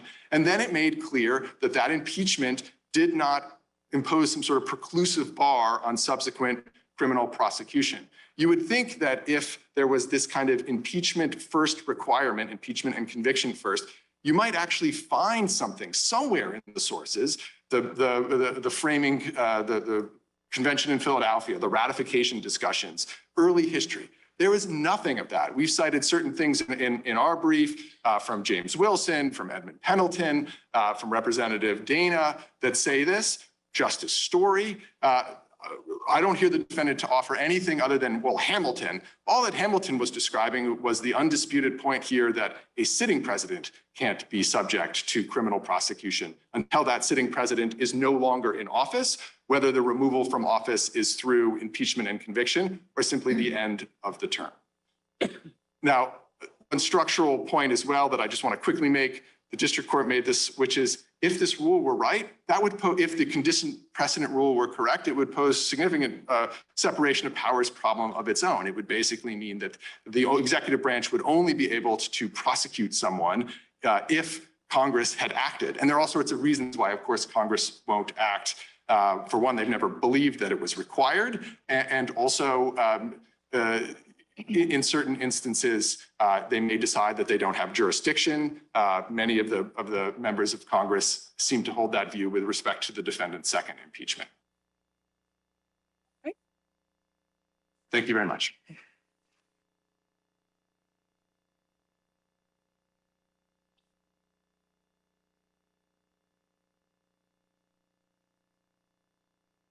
Yes, go ahead. Thank you, Your Honor. And in my limited time remaining, I just want to make 3 points to the court in response to the opposing counsel's argument there.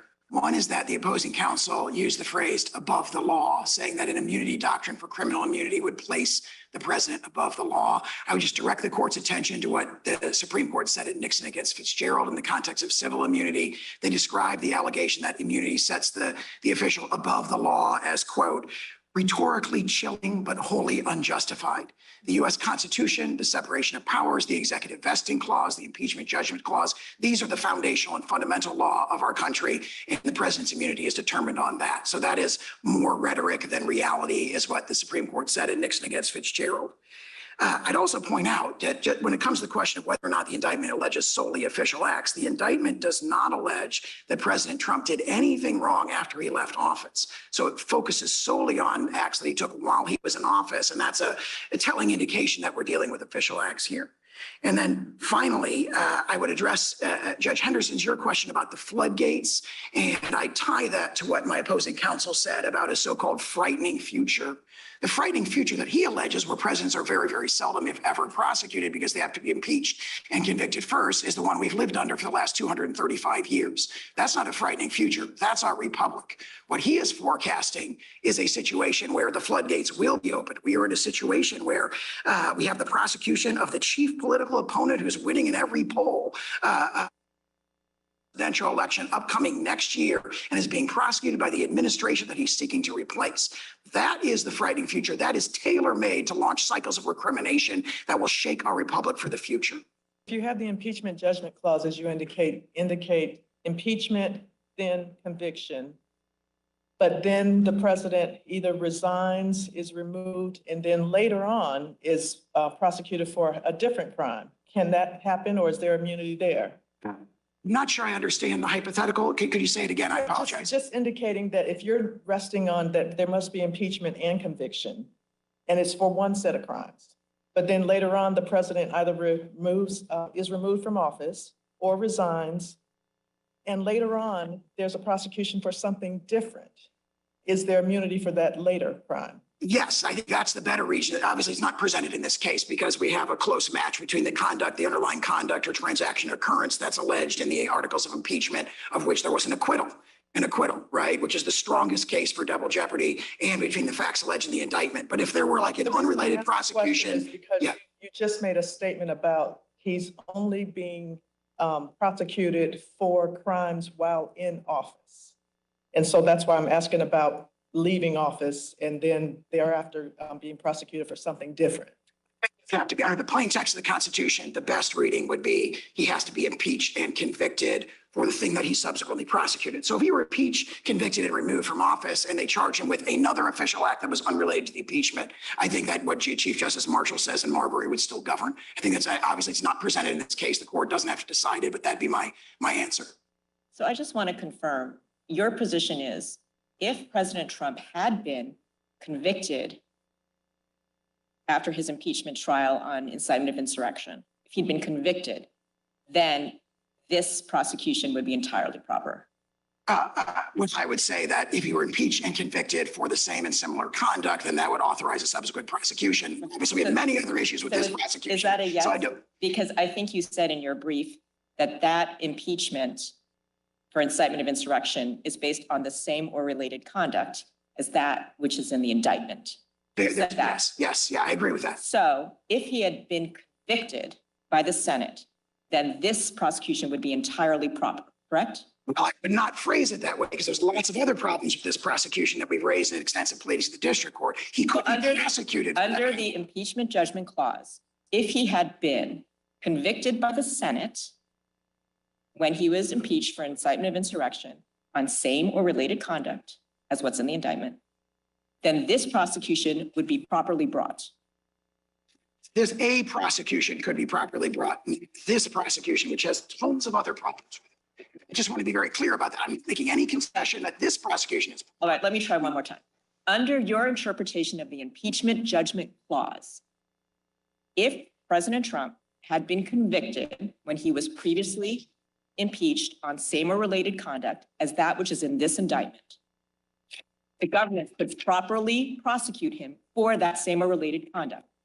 Yes or no? Potentially, provided they qualified with all kinds of other legal doctrines that are violated in this case. So I admit that a prosecution. I'm only asking you under your interpretation of the impeachment judgment clause, is that proper? Is that allowed? I'm going to stand on my prior answer. I think we're agreeing.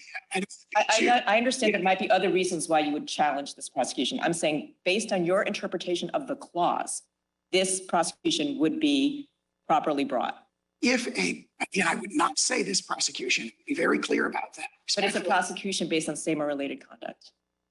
this prosecution, which has many other issues related to it, what I would say is that the impeachment judgment clause authorizes the prosecution of a president who's been impeached and convicted by the Senate, which President Trump. All right, has we'll not. make it a hypothetical. Say a president was impeached and convicted on a charge of incitement of insurrection that is under the same allegations as a criminal indictment.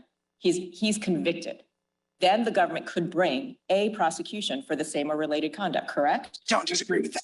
Okay. That's it correctly. And then that means that the conduct that's same or related, even if it's official, he could be prosecuted for it, correct? You're convicted. Correct.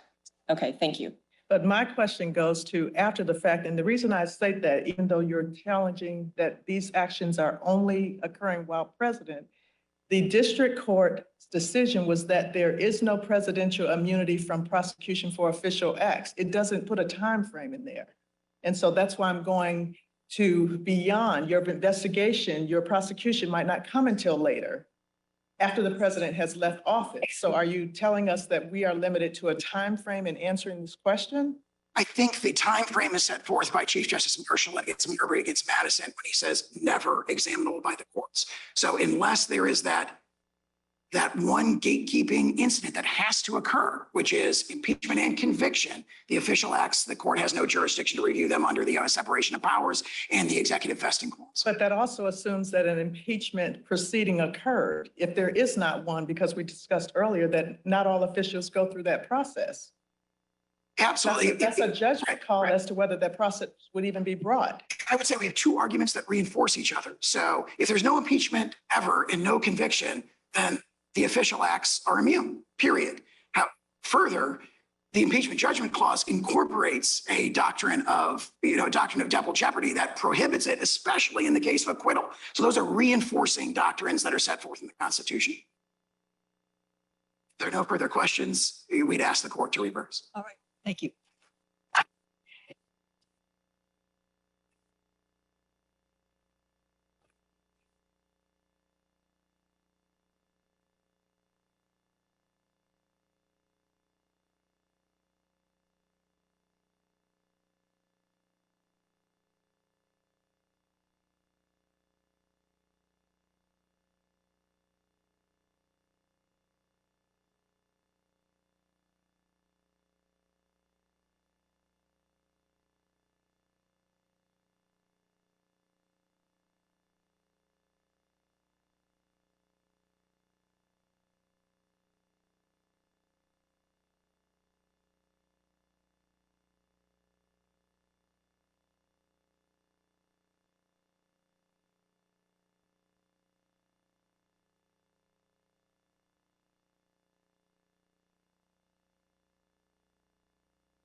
I've seen that before.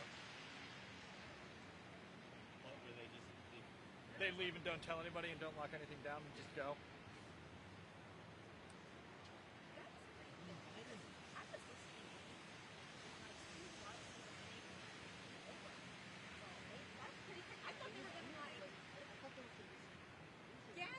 No, it's a foundation hearing.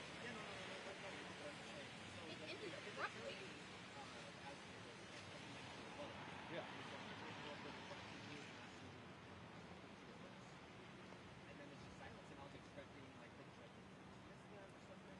But no, it's just them guys. Voice of Martin, that was good job. You know,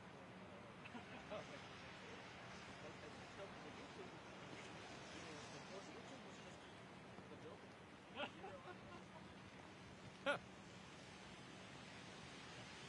Okay.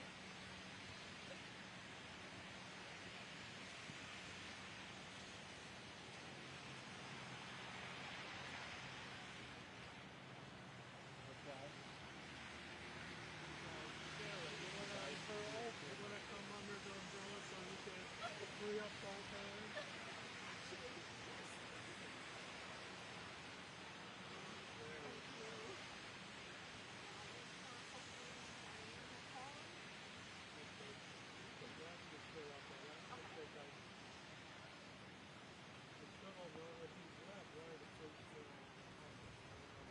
He left. The other two down there.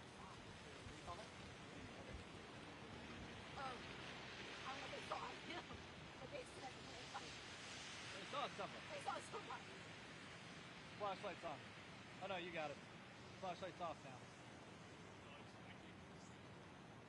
Flashlight's on, flashlight's off. Now it's blinking.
Just I'm not sure. I just saw some skirmage leave. I out of nowhere. You work? Yeah. You got ID? He is being here.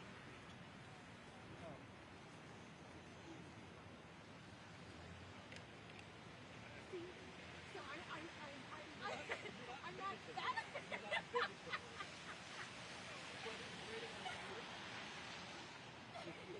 Brown ball.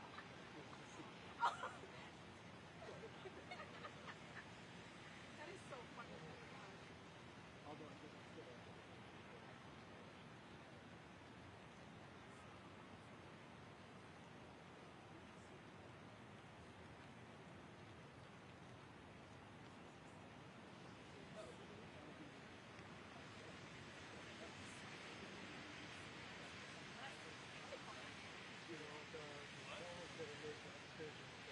Yeah. I knew him.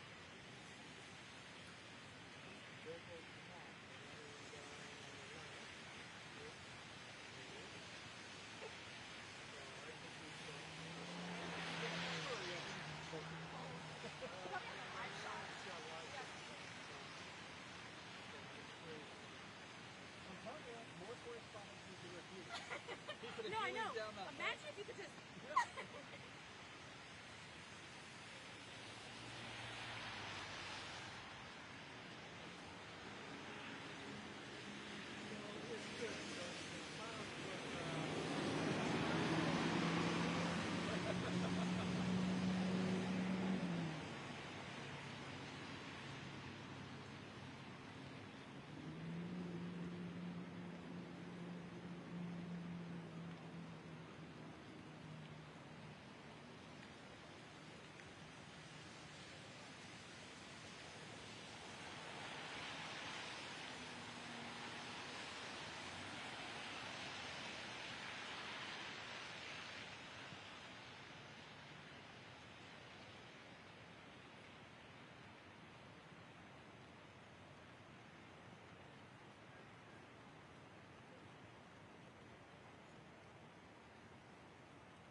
Anybody got trash?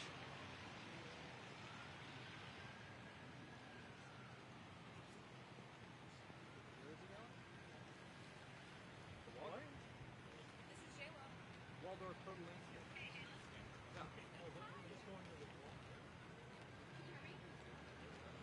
No, there's a Waldorf up the street. Yeah, there's a wall up the front.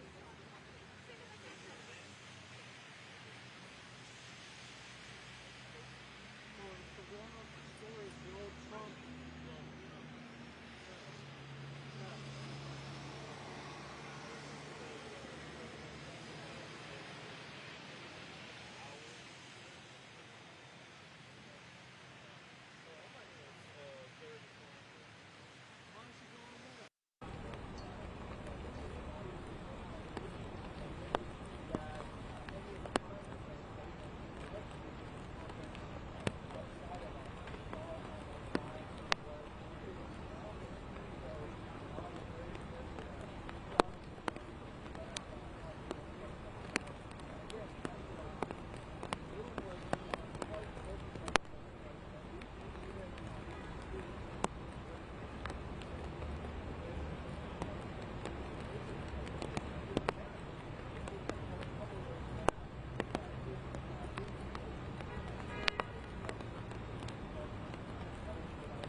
fax that says he's going to speak.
You're sure he's gone, right?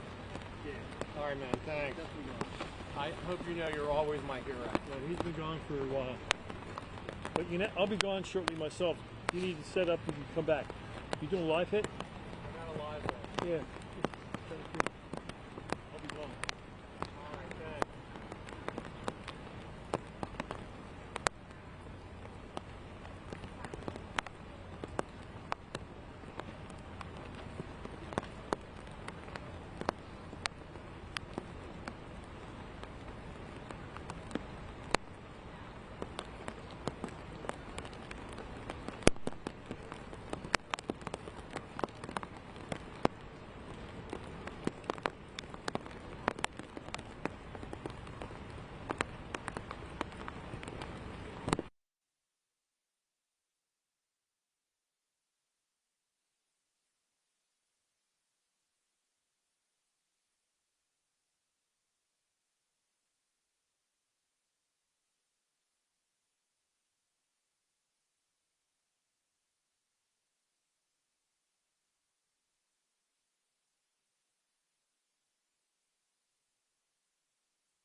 Channel for each thing that we decide that we're going to pool. It goes out onto that channel, so everyone who pays into the pool. If you guys pay into the pool, then yes, which I think you do, yeah. But you can tell him, give him a heads up. Who is that? I don't do. Just FYI, you're on a hot, everybody is on a hot mic now, and the shot is going out. So, just letting it.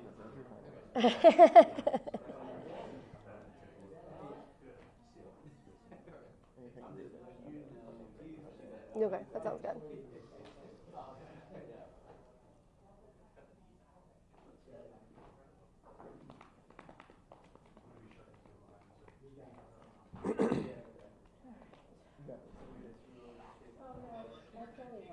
You've got it. I know you do. I totally do. You totally got it.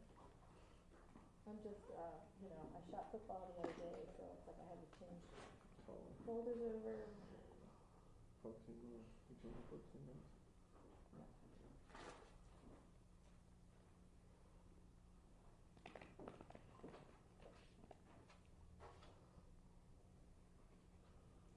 Okay, is Philip in here? Can I send out that he's coming? Is he here?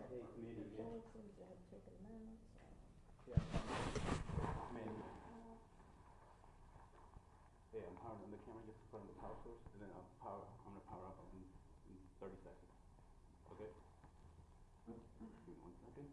on the phone.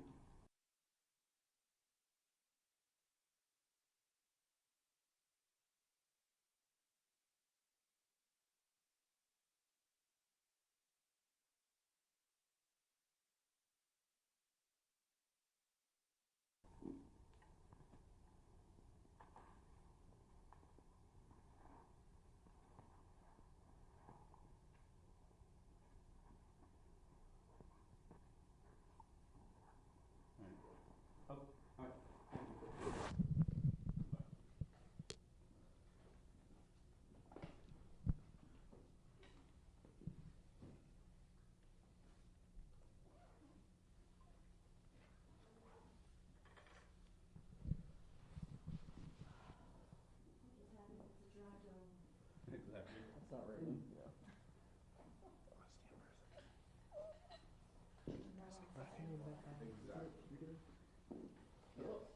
Somewhere out there, Eric Tucker is being interviewed by Do you know who Peter's sitting in the chair in that couch? He will not sit. He will not sit. No, Just he come will in. stand. We're here. Yeah. Do you stand up? Sure. Give me 1 second. Is it okay if I stand up? So you can focus? You probably should just stay back here for now, I'm sorry. Can we have somebody stand in so our pool camera can focus? It would probably have to be, you're the tall guy. I'm sorry, no offense. Okay. He is taller. Is that what he'll be about? Somewhere there. Ish. Hopefully. Okay. What color temperature are you guys getting? I had it. 2,500. Okay. Thank you.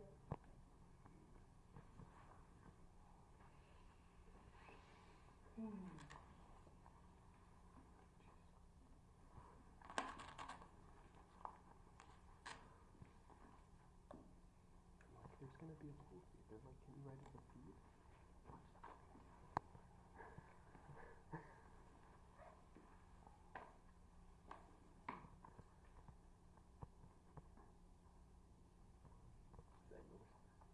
Yeah. Oh my gosh, Jill, you know, I don't ever feel tall enough. When they go low, I go high, Susie. And when you go high, I go lower. You as a tall guy is always bringing a stool to sit on to be low. All of my best pictures were made with my arms extended fully. Here, there, there.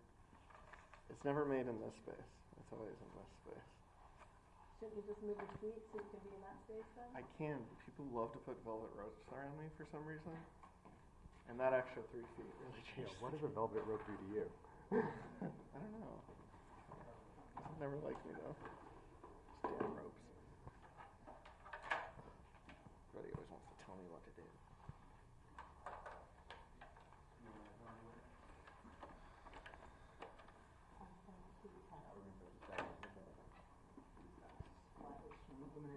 So if you're going to give us 2 minutes, or Yeah. good?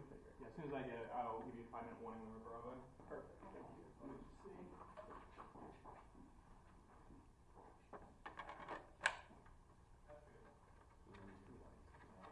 Really thinking my best. Trying to make noise. 5-minute warning.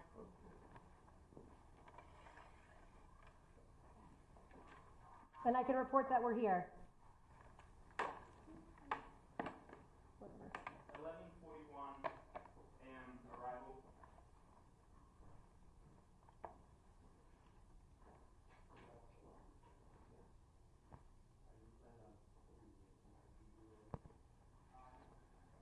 I'm staying here. Tell me otherwise. You said 11:41 arrival.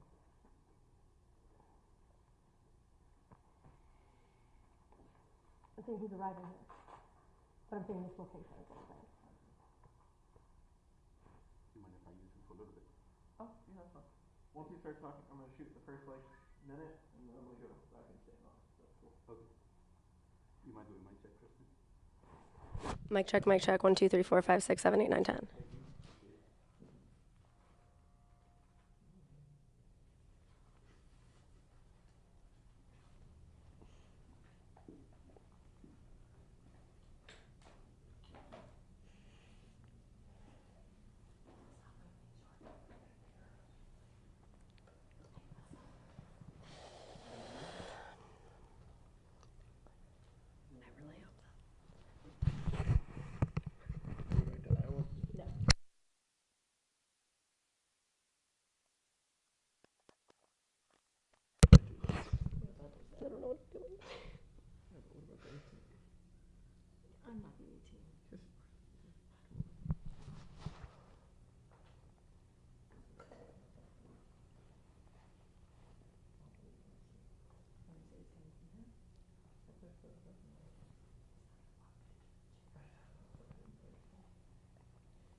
Going out to a pool feed.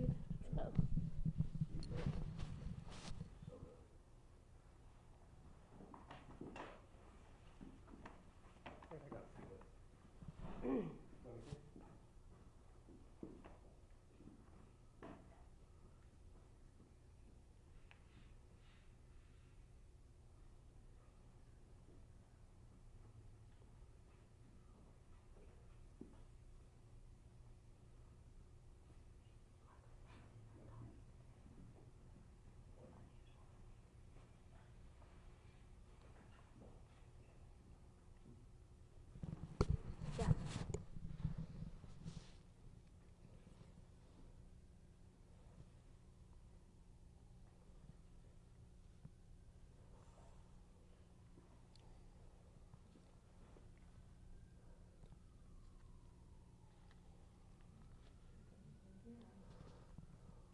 This one? Yeah. Let's make sure we get it. Yeah. I think we all just have them, right? How are you saying?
Good afternoon. I'd like to make some comments on behalf of President Trump.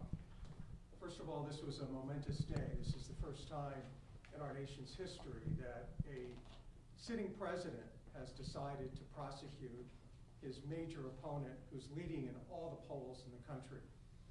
The issues that the court had to deal with today were momentous. Whether or not a president of the United States could be prosecuted for carrying out his responsibilities, doing his job as president.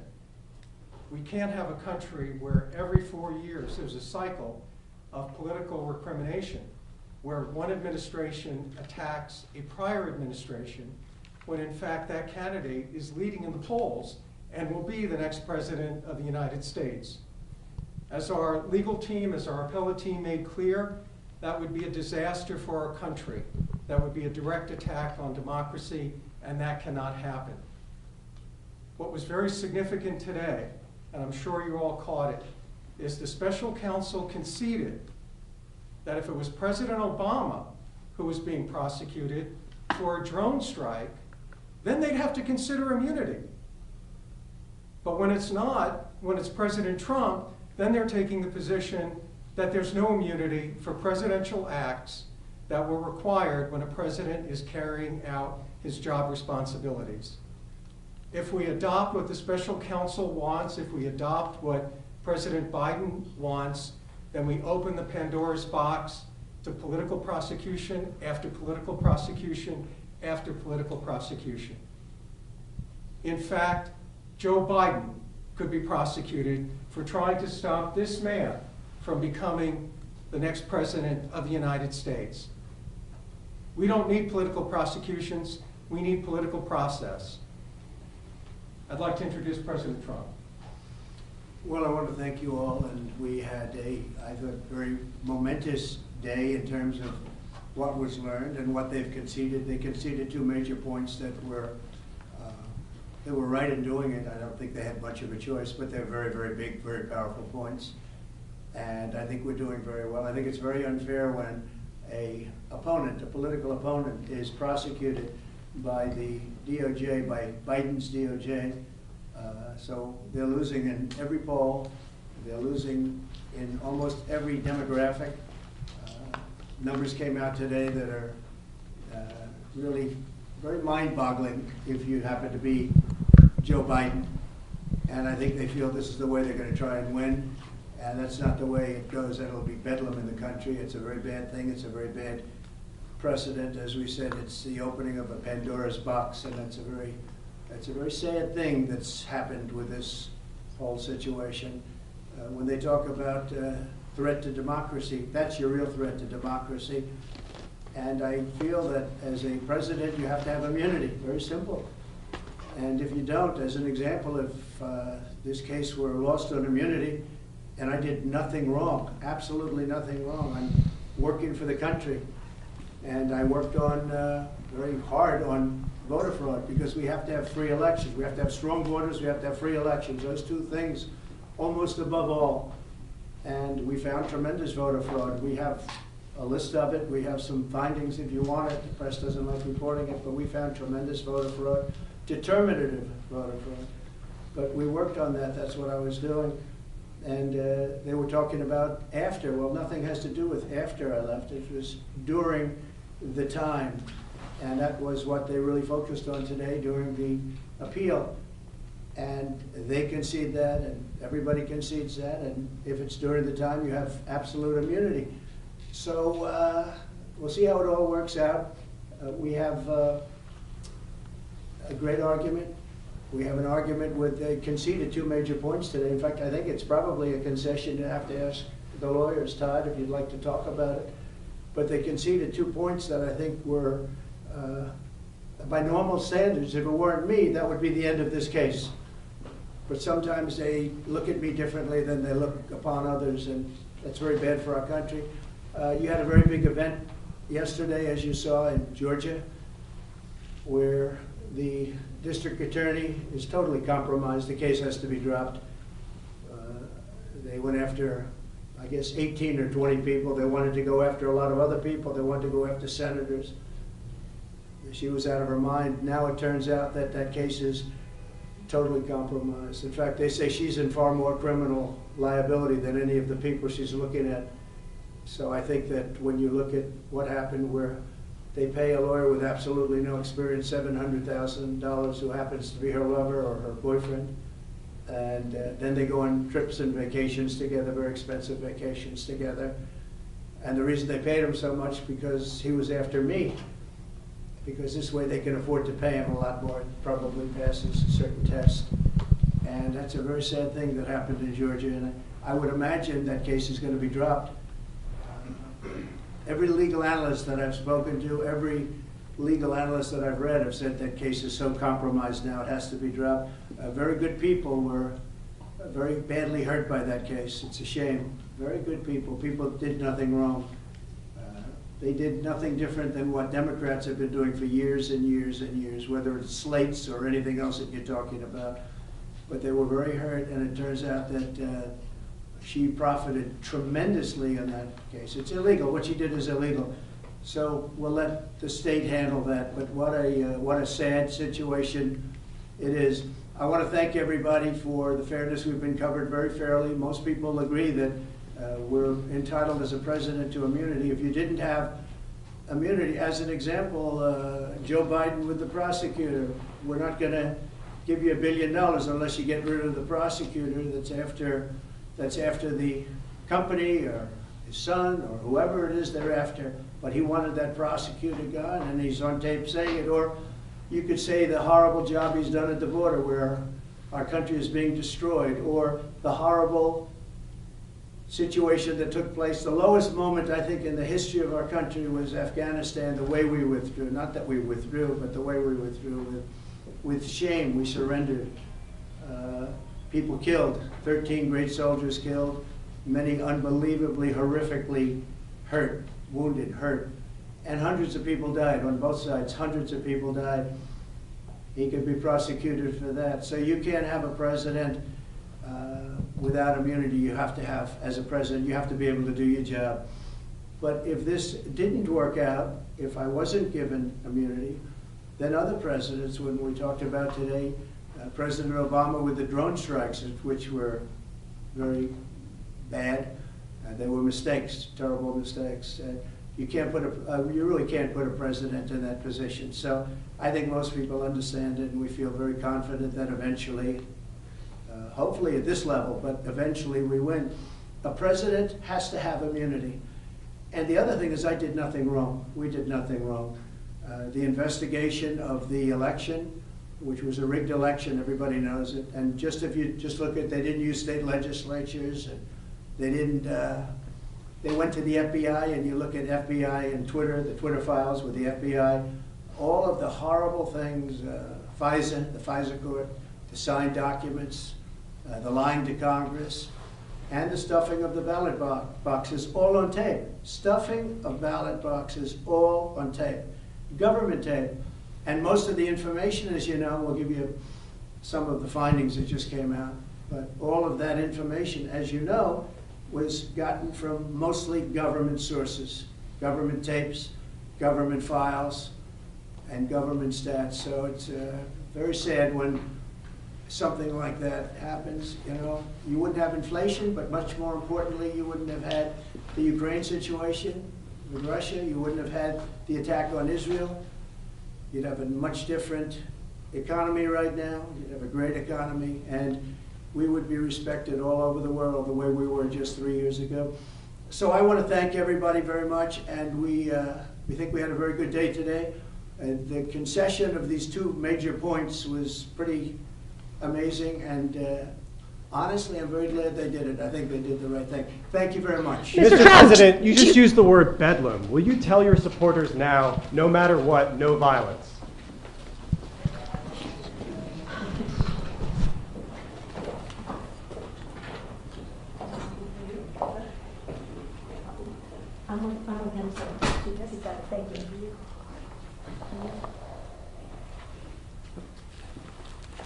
Thank you. Thank you. Hey, Hey, how are you? Sure, why not? Okay. Thank you. Thank you. Good to see you.